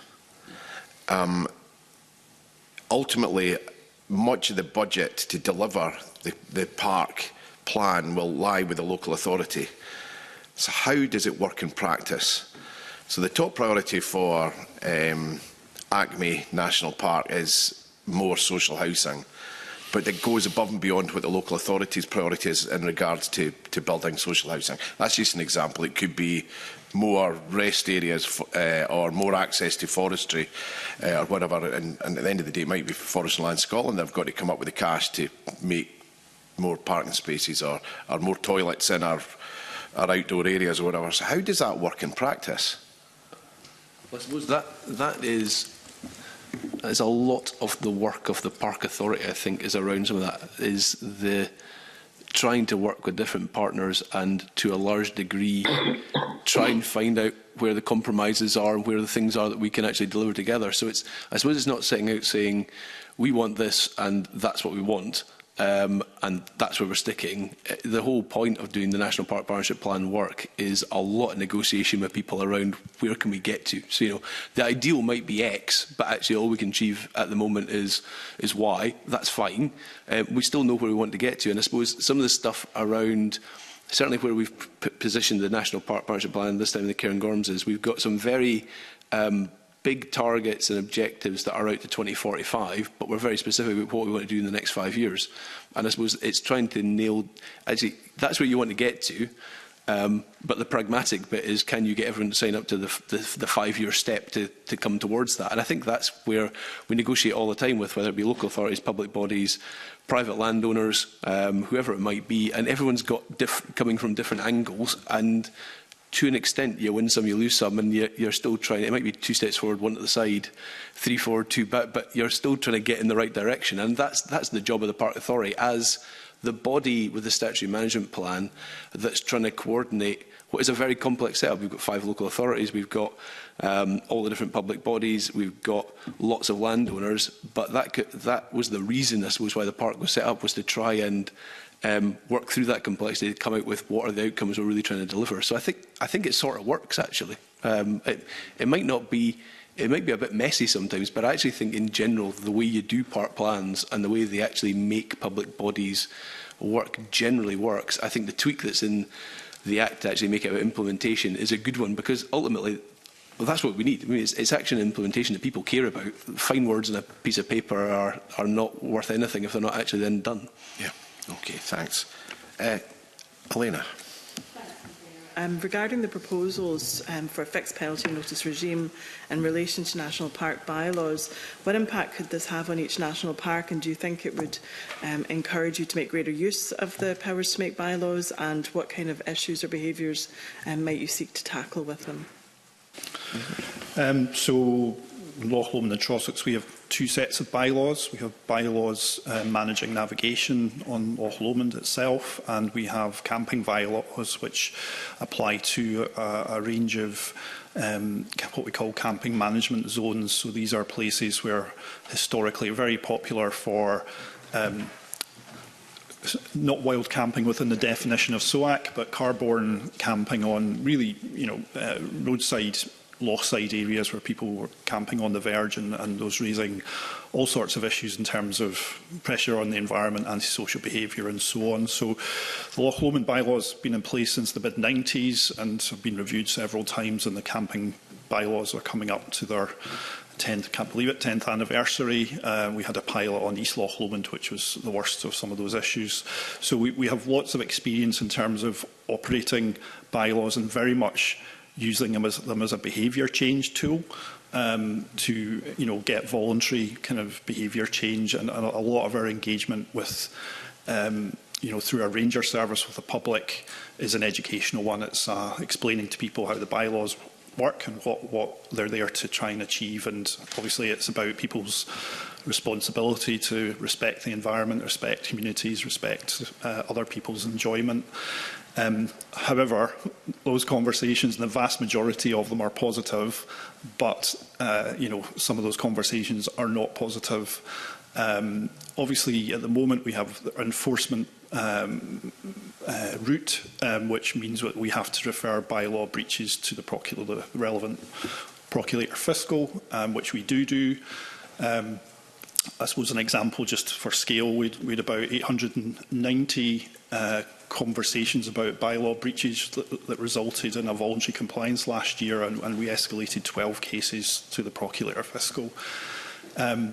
Obviously, going to the courts is quite the court system is already quite overwhelmed with cases, and for us, the preventative side isn't just the really, obviously we have some really serious issues, for example, in Loch Lomond, where people's safety is endangered by irresponsible navigation and so on. And there are cases that still should go to the procurator fiscal because of the incident that's happened. But in other cases, it's more straightforward breaches. So somebody is, multiple offender refusing to register their boat through the boat registration scheme, or just flat refusing to comply. And so where we've issued warnings, we obviously keep a record, and we know someone's a repeat offender, and it's a fairly straightforward breach. Having to resort to the court to resolve that is quite a significant, it's casework for us and so on. So where it's a relatively straightforward breach, and people knowing that our rangers have the ability to issue a fixed penalty notice, we think will help get compliance rather than have to issue a fine, and folk knowing that we can do that, I think helps with that conversation. but it also means it's a proportionate thing as well, that you're not, someone's having to appear in court when, it's a breach that actually our rangers can, deal with themselves, and they're fully trained to do that. We already use fixed penalty notices in respect of litter. So an example of that would be where we had abandoned campsites in the permit system, and we treat that as a fly tipping offence and issue fines for fly tipping in that regard. So we have lots of experience already in dealing with fixed penalty notices. So do you think the fixed penalty notice regime might help with, if we think about jet skis on Loch Lomond? So I've been a wild swimmer for a long time. I've swam in Loch Lomond and been unfortunately not hit, but came to a point where it could be quite serious. But I regularly see that. Not so much the dirty camping anymore. Down in Loch Doon, where in my constituency we've got a lot of that, and I think that type of regime is quite helpful if you can do that. So do you think being able to actually tackle issues like that of jet skis is going to be something that will be beneficial to you? Yes, we've obviously been doing awareness raising right now, and good coverage in the media this week because of the revised bylaws on Loch Lomond. So particularly post-pandemic, we've seen a significant rise in both jet skis being registered with us and on the loch, alongside, as you say, growing popularity of wild swimming, open water swimming, paddling, paddleboarding, and so on. So these are kind of raising, potential conflict areas, and we have introduced very low speed zones in those popular areas of the loch where people can access the water for swimming and paddling, and to try and make it so slow that a jet ski, it's very clear when you're speeding, and it's more enforceable for us if a jet ski is, or any other powered craft is, navigating irresponsibly. So that's a provision that's already in place.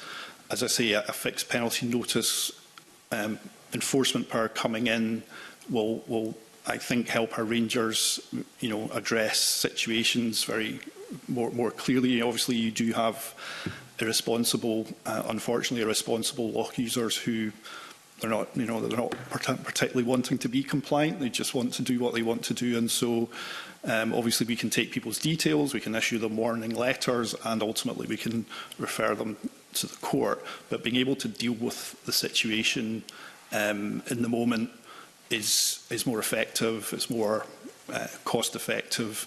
And also, our communities who are experiencing, and obviously visitors as well, are reassured about what enforcement our rangers can take as well, because it is about the safety of the public. And, safety issues have come much more to the fore because of these trends that we've seen. Okay, and Grant, in terms of Cairngorms, I don't think you have any bylaws at the minute that have been created, but do you see yourselves potentially using these powers?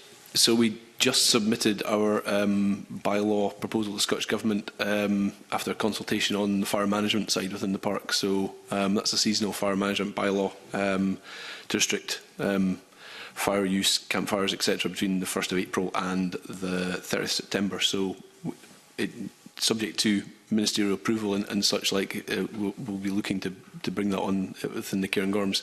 And one of the key things around that, and the reason why we're looking at that, and we've done a lot of work with people to try and reduce the amount of fires, but we're still seeing a lot of fires, and if one of these gets away in one of the key areas in the park, we'll see a lot of damage, nature, people, property, etc. It's a really key issue around the Cairngorms. But obviously having a fixed penalty notice implementation ability is one of the reasons why we think this is more doable now than previously. So it's certainly something that, obviously building the experience of what's happened at Loch Lomond and Trossachs over the past 20 years is something that we're obviously keen to do and work very closely with them. But I think moving to fixed penalty notices is certainly very much beneficial from looking at the bylaws side of things. Okay, and finally, just a wee question with regards to the rangers that will be doing that. Coming from a local authority background and understanding just how difficult that can be for enforcement officers, and sometimes the level of abuse that can actually be mitigated out to them.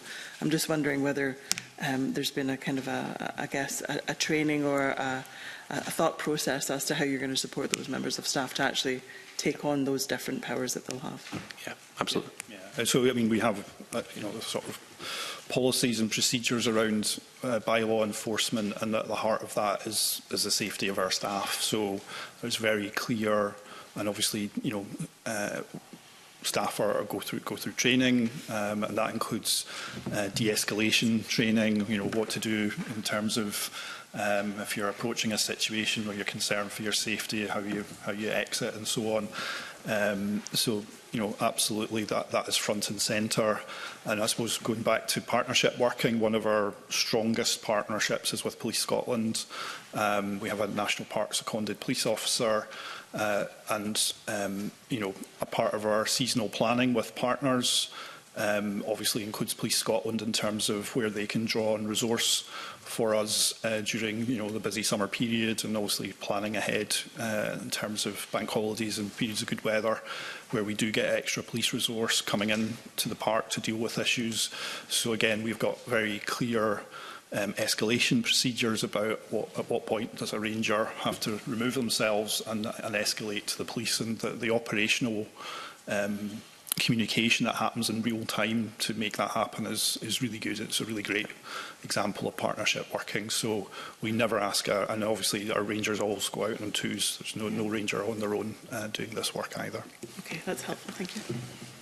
Supplementary from Emma Harper, and I'm going to move to Mark Ruskell to ask a supplementary, move on to the next question. Thanks, Convener. Thanks.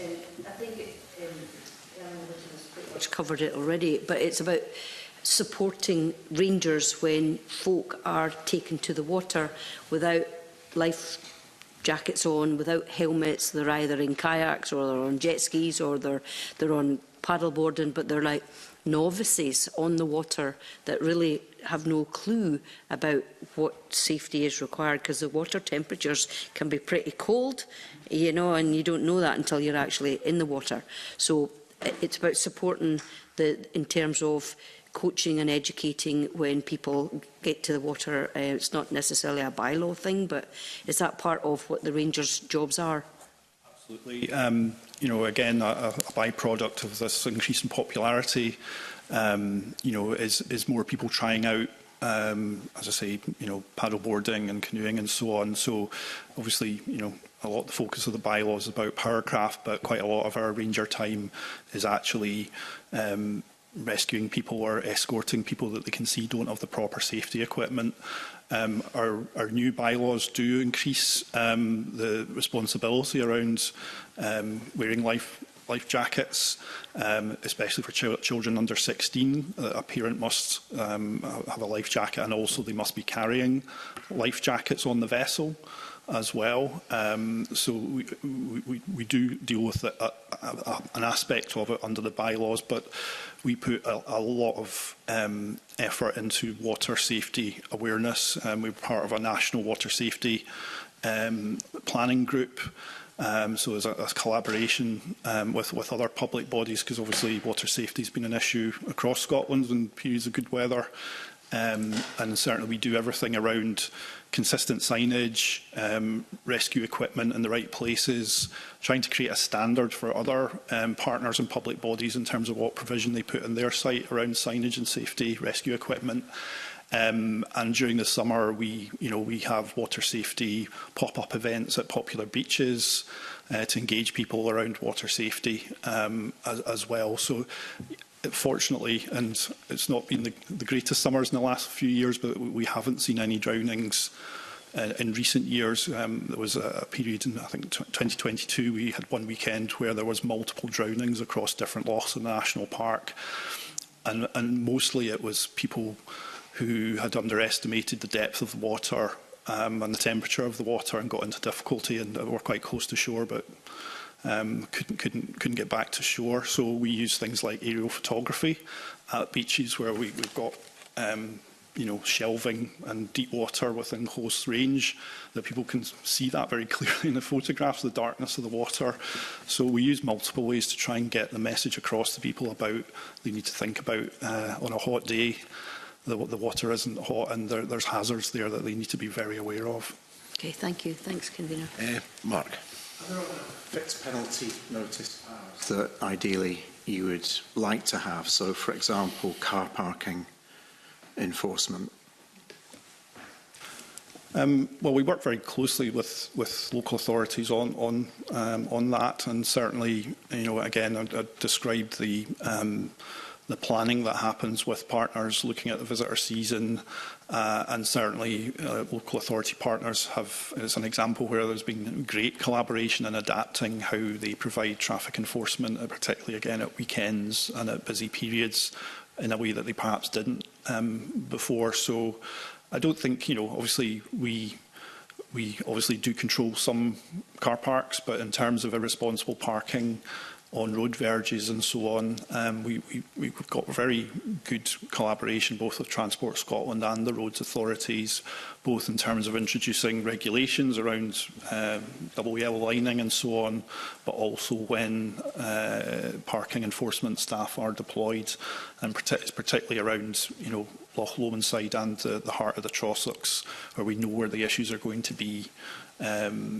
Car parks that are overflowing and people parking on the road verge. So I think that's as good as it can be. As you know, we're very focused on delivering transport services as an alternative to the car. So I'd rather focus our efforts on providing sustainable alternatives for people to access the countryside. How would you fund it? Pardon? How would you fund it, though? The services? Well, that's the mission that we're on at the moment. We're obviously trying to find funding for another Trossachs Explorer service this summer. The pilot was very successful last year, working with TACTRAN and Stirling Council on that just now, and hoping the funding will be in place for that again this season, that we can demonstrate more positive solutions to addressing parking issues that we see. Okay, Grant, any desire for extra powers? Not. I mean, specifically in car. I mean, the Park Authority itself doesn't own any car parks within the Cairngorms, and we work really closely with the different people who do, and there's some good work happening between Highland Council and Forest and Land Scotland and Glenmore specifically, looking at having a regime within that area rather than different regimes within that area, and again same things on clearways and WO lines and such like. So actually I think the mechanisms are there. There's sometimes a bit about how quickly we can do some of these things, but I'm not sure that us getting extra fixed penalty notice powers would particularly help one way or t'other in terms of making that happen. Okay. If I could go back then to the wider purpose of the bill and the nature emergency, and just thinking about whether as national parks you have the appropriate powers and the appropriate support from the Scottish Government to enable you to deliver on those objectives. And I suppose I'd just raise one very brief example. I was up walking in Tyndrum at the weekend up at Coile Corrycoulsk, which is an amazing fragment of Caledonian Scots pine forest, lots of veteran trees, but it's dying really, and there's sheep wandering around it, and there's too many deer. And I find it incredible that's happening within a national park. So what kind of powers do you have to turn that around? I mean, clearly there would be an option within the bill to give national parks proactive management powers to require landowners to do things. I'm not seeing that coming through. So this is your opportunity to reflect on that and say whether you think everything's fine, you have those powers, or others have those powers and are able to take enforcement action, everything's fine, we're going to move towards restoring nature in the parks, or whether you think there's something there in terms of funding or extra powers or something else that the Scottish Government can do to ensure that the vision of the parks in relation to nature is actually being delivered. Because what I see on the ground is it's not in enough areas. So I think there's probably quite a big question, and there's probably quite a lot in that. So I think the part 4 of this bill around deer management and around the stuff that's moving it towards not just damage but looking at enhancement, and the fact that that's linked to plans, and one of those plans that's statutory plan would be the park plan. I think that sort of thing is incredibly helpful actually, because we'll be able to look at that. I think that there is something around how public funding comes into land in general, and if you've got a statutory management plan that's signed off by ministers, that's your national park plan, another one's beneath that, and at the same time, how do things like agri-environment payments and whatever the different tiers in the future in terms of agricultural payments, how do those link to that, I think is a crucial thing for us. And there's never been a very clear link between the certainly on the environmental payments through that side and national park plans. So I think there is something about how things join together. And I think that comes back to some of the herbivore management side of things within that.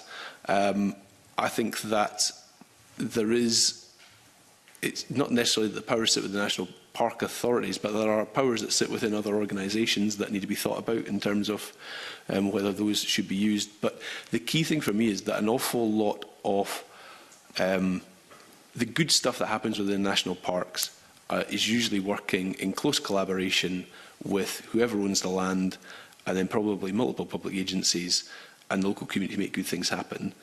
The bit that I suppose is the question mark is where you've got somebody who doesn't want to play ball, what do you have?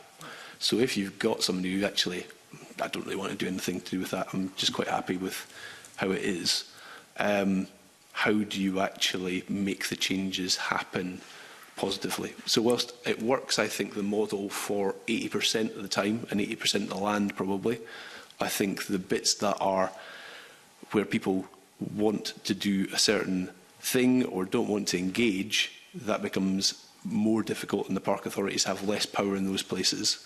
And that's where I suppose we've got to try and look for whether there's other things that we can use to try and do some of that. But I think that is probably where, you know, I've always said there's a sort of backstop type thing to this, which is what is it, you know, if we're trying to do something with a national park plan, if somebody just doesn't want to do any of that, how do you engage then? And that is a tricky question, I think. Not just for national parks, I think that goes out with national parks, but I think that would be my one bit where, you know, the bill is helpful but doesn't necessarily change any of that bit. Okay, go on. Yeah, and the woodland in question, there's a new owner, so we're already engaged with that new owner to see what their intentions are for the wider land holding there, and obviously with the previous owner we were working hard to try and get that woodland fenced off and the sheep removed from it, because as you say, it is lots of veteran trees, but the health of the woodland is poor, and it's a magnificent remnant Caledonian pinewood in our Wild Strathfillan landscape scale restoration area. So you know, we try to point landowners at funding for these things, but in some cases their capacity to do that, and usually with grants you have to front up the money and claim it back later, and that's quite difficult for some landowners depending on the scale of business as well. So we do come up against, you know, obstacles, even though a landowner might be willing as well. So how funding works is maybe another aspect in terms of a landowner. You know, an example would be peatlands, where we pretty much do the project work because a landowner has to go and procure the work, pay for the work, and then claim it back, and we kind of do that on their behalf. So I don't know if there's, you know, it's not maybe within the realms of the bill, but the way funding can work is an obstacle as well, because certainly with the woodland you mentioned, the landowner was quite happy for it to be fenced off, but just didn't have the capacity or the finances to actually front up the money to do it and claim it back later.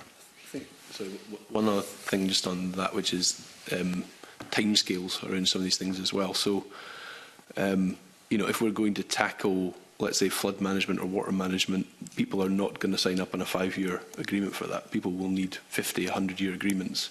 And we need to have the ability to try and work out how these things work, because the sort of timescales that Nature or Climate is working on and the sort of timescales that we provide funding on or even agreements on are completely out of sync for certain things at the moment, and we're going to have to think pretty carefully about how our catchments work, and then how we actually work with landowners on a much longer timescale, and also to think about whether some of that is more about upfront capital rather than long-term payments and such like. So these things link together, but I suppose the thing that park authorities do and the park plans do is they give you the frameworks for having these conversations and tend to make things happen quicker. So as I said previously, if you look at you know, you can now walk from Brigga Brown near Tom and Towel to just north of Blair Athol, and you will be only on land in a certain direction that is being managed for ecosystem restoration. Now, that's the biggest area in the UK by far, but there's still so much more to do. and there are still some pretty thorny issues and pretty difficult issues that we need to work through. And again, most of that I think will be voluntary, because that's the way it should be. But there is something about where if your voluntary approach and your payment approach doesn't work, where do you go? I think that is tricky.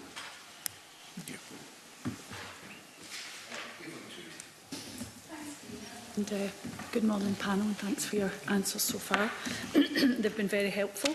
The Scottish Government has not taken forward the 30 by 30 proposals in the bill, but the Scottish Government has said that it will tackle this in other ways, such as pilot schemes.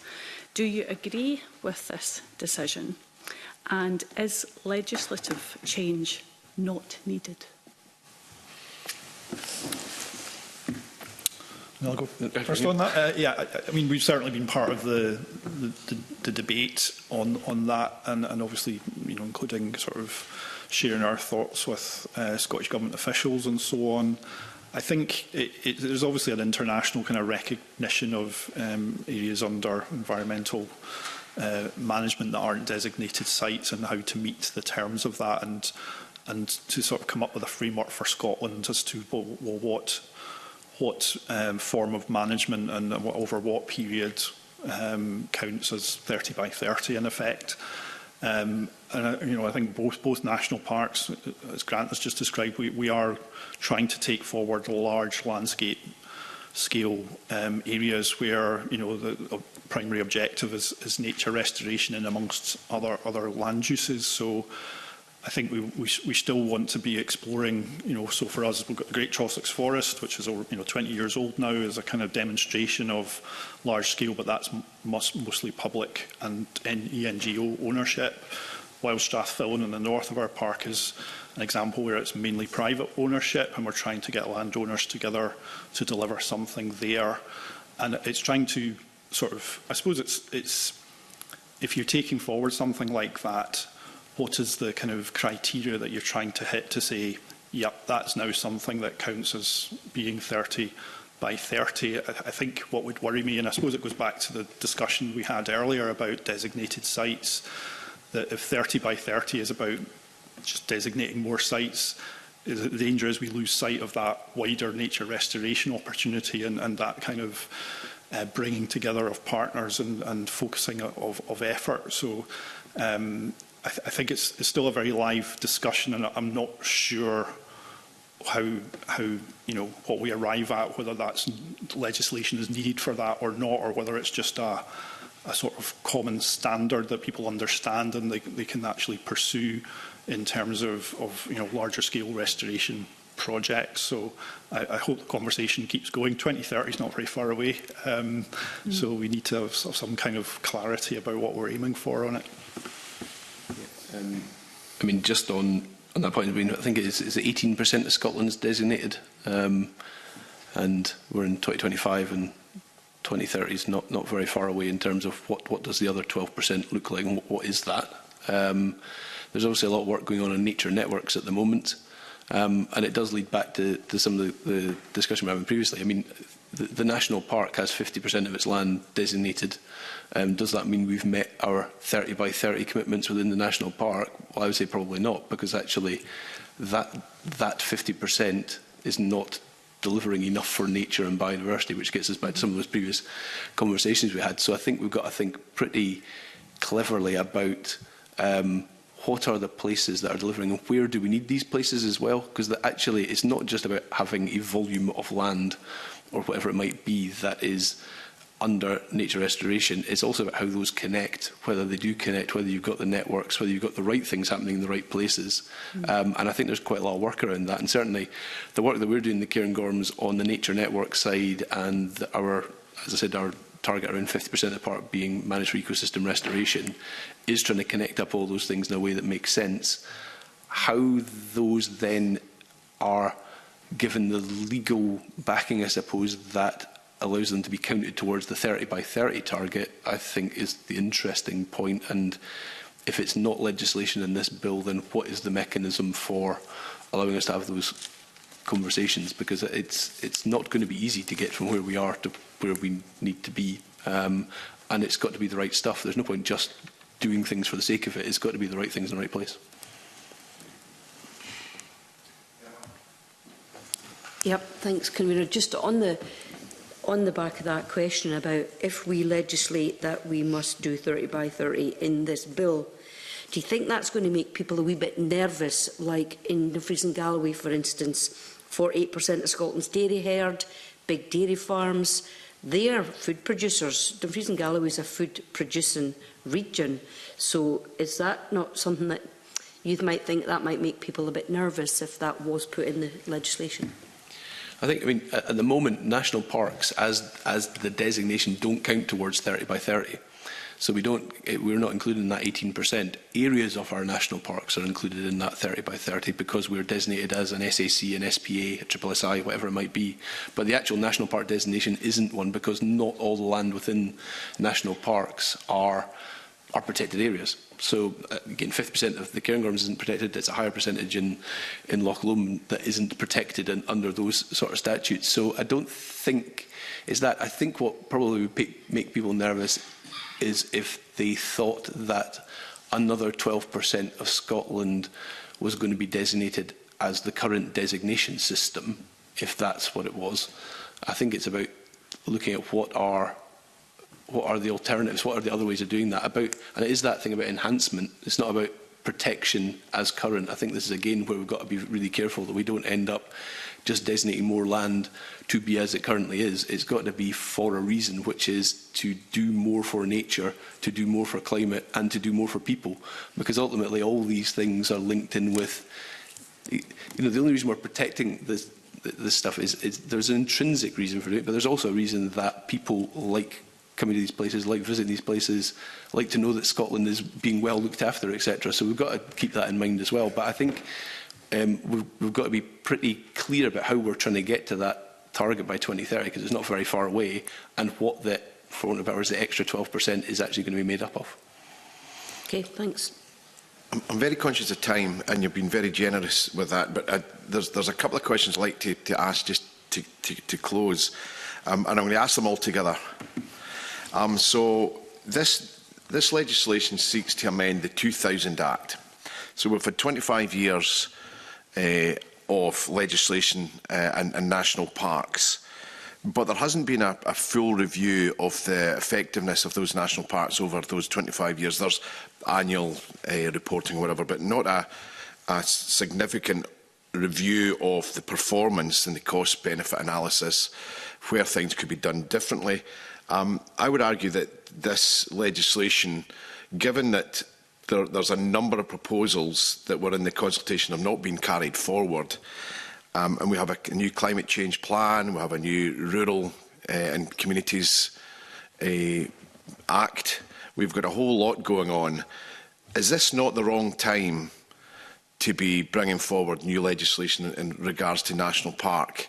And also in light of the fact that there's a designation process being carried on in parallel to this, so we're asking people in Galloway to comment on national park, and they're actually not sure what legislation will look like when if that designation is made or otherwise. So is this not the wrong time to be doing this piece of work, and we should have been looking at a review, looking at the other pieces of legislation that are coming forward, and potentially revisiting the National Park 2000 Act amendments at some time in the future? Well, I think obviously the wider legislation and obviously the wider Scottish Government framework for biodiversity that sits within. I think it's only right that the role of national parks in helping to deliver that is explored. We have the tools, the expertise, the partnership, the relationship with landowners to deliver things that help support those national outcomes that everybody's looking for. So, I would say it's perfectly right to explore, where do national parks sit as legislation as set out, aligned with that. And as I say, I think both national parks have been working on these agendas. And our current national park partnership plans set all that out very clearly. And I think what we offer is the demonstration of how to take national policy and make it work in a place and deliver it in a place. Obviously, our performance on that is, for others to, obviously we report against what we're delivering. So there's all sorts of compliance processes around our financial performance and our corporate performance, as well as what we're delivering on the ground. We did have a review back in 2007-8, which the main outcome of that was to reduce that. We used to have a board of 25, and it reduced it to 17. So that's the only review that's happened during the lifetime of our national park. But as I would say, we're delivering a lot of momentum, which is contributing to the intentions of the bill. And I think obviously if ministers want to review our performance, it's absolutely in their gift to do so. But I'd like to think that we're kind of a pretty effective part of the team in terms of the wider endeavour in Scotland. I think we explored earlier in terms of the changes to the aims. Would they be making a significant difference to us in terms of how we go about our role? And I think the answer was it's helpful to see what we deliver reflected, but materially it doesn't change terribly much. So I'll leave it to others in terms of the Galloway question, but it certainly doesn't massively shift goalposts for us in terms of going about our work in terms of if this bill is passed as is currently written. So I think I would probably want to reassure people in terms of any new national parks that it's not a big shift of goalposts there. But I guess the concern is when you amend a piece of legislation, as it progresses through Parliament, there is opportunities for amendments to come forward. And I've seen that at stage 3, where members have brought forward amendments at the last minute. So we potentially could have a designation process for a Galloway National Park under legislation which doesn't currently exist. Surely that's not the optimal way to deal with designation or legislation. So we could have I know at the moment the draft bill as it sits just now doesn't change a huge amount, but that's not to say by the time we reach the end of this process the legislation could look quite different, and whether that's adding new aims and objectives or different ways to deal with fixed penalties or whatever. So surely you would agree that it's not the optimal way to deliver a new national park. Grant? Yeah, I mean, I suppose and all we can do is comment on the bill that's in front of us at the moment. As Gordon said, it's relatively small tweaks, I mean, to the system. Some quite helpful tweaks, I have to say, in terms of the park plan and the fixed penalty notices side of things. I think that those will be helpful things for national parks going forward. The bit about what may come forward from Parliament in due course, probably not for us to comment on in terms of what the different members will want to put forward. In terms of national parks, I think one of the things that I would say about the parks is that we're incredibly transparent in terms of what we're doing. All our board meetings, etc., are all in public. All of them are recorded and broadcast. We've got reports, as Gordon said, on an annual basis on the park plans in terms of both the good and the bad, where we're making good progress and where we're not making progress. So I think if people want to see whether we're progressing, I think you can, and I also think you can see over the 20 years that there's been significant progress on a whole range of different factors, visitor management, nature conservation, in terms of housing, other things. There has been pretty significant progress. So I think we're an open book when it comes to that sort of thing, and more than happy to share any information, and all of it's on our websites, and we're relatively looked at. But in terms of, I think what we've got is the bill in front of us. We think there's some helpful things in there. The timing, I think that's for other people to comment on in terms of the Scottish Government process with Nature Scotland and Galloway. It's not really something that the two park authorities are involved directly with. Yeah, I appreciate that. I think that concludes our questions. So thank you very much for being so generous with your time. We certainly have run considerably over what we thought, so we appreciate your attendance today. That concludes our evidence session, and we now move into private session, and I suspend the meeting for 5 minutes. Thank you.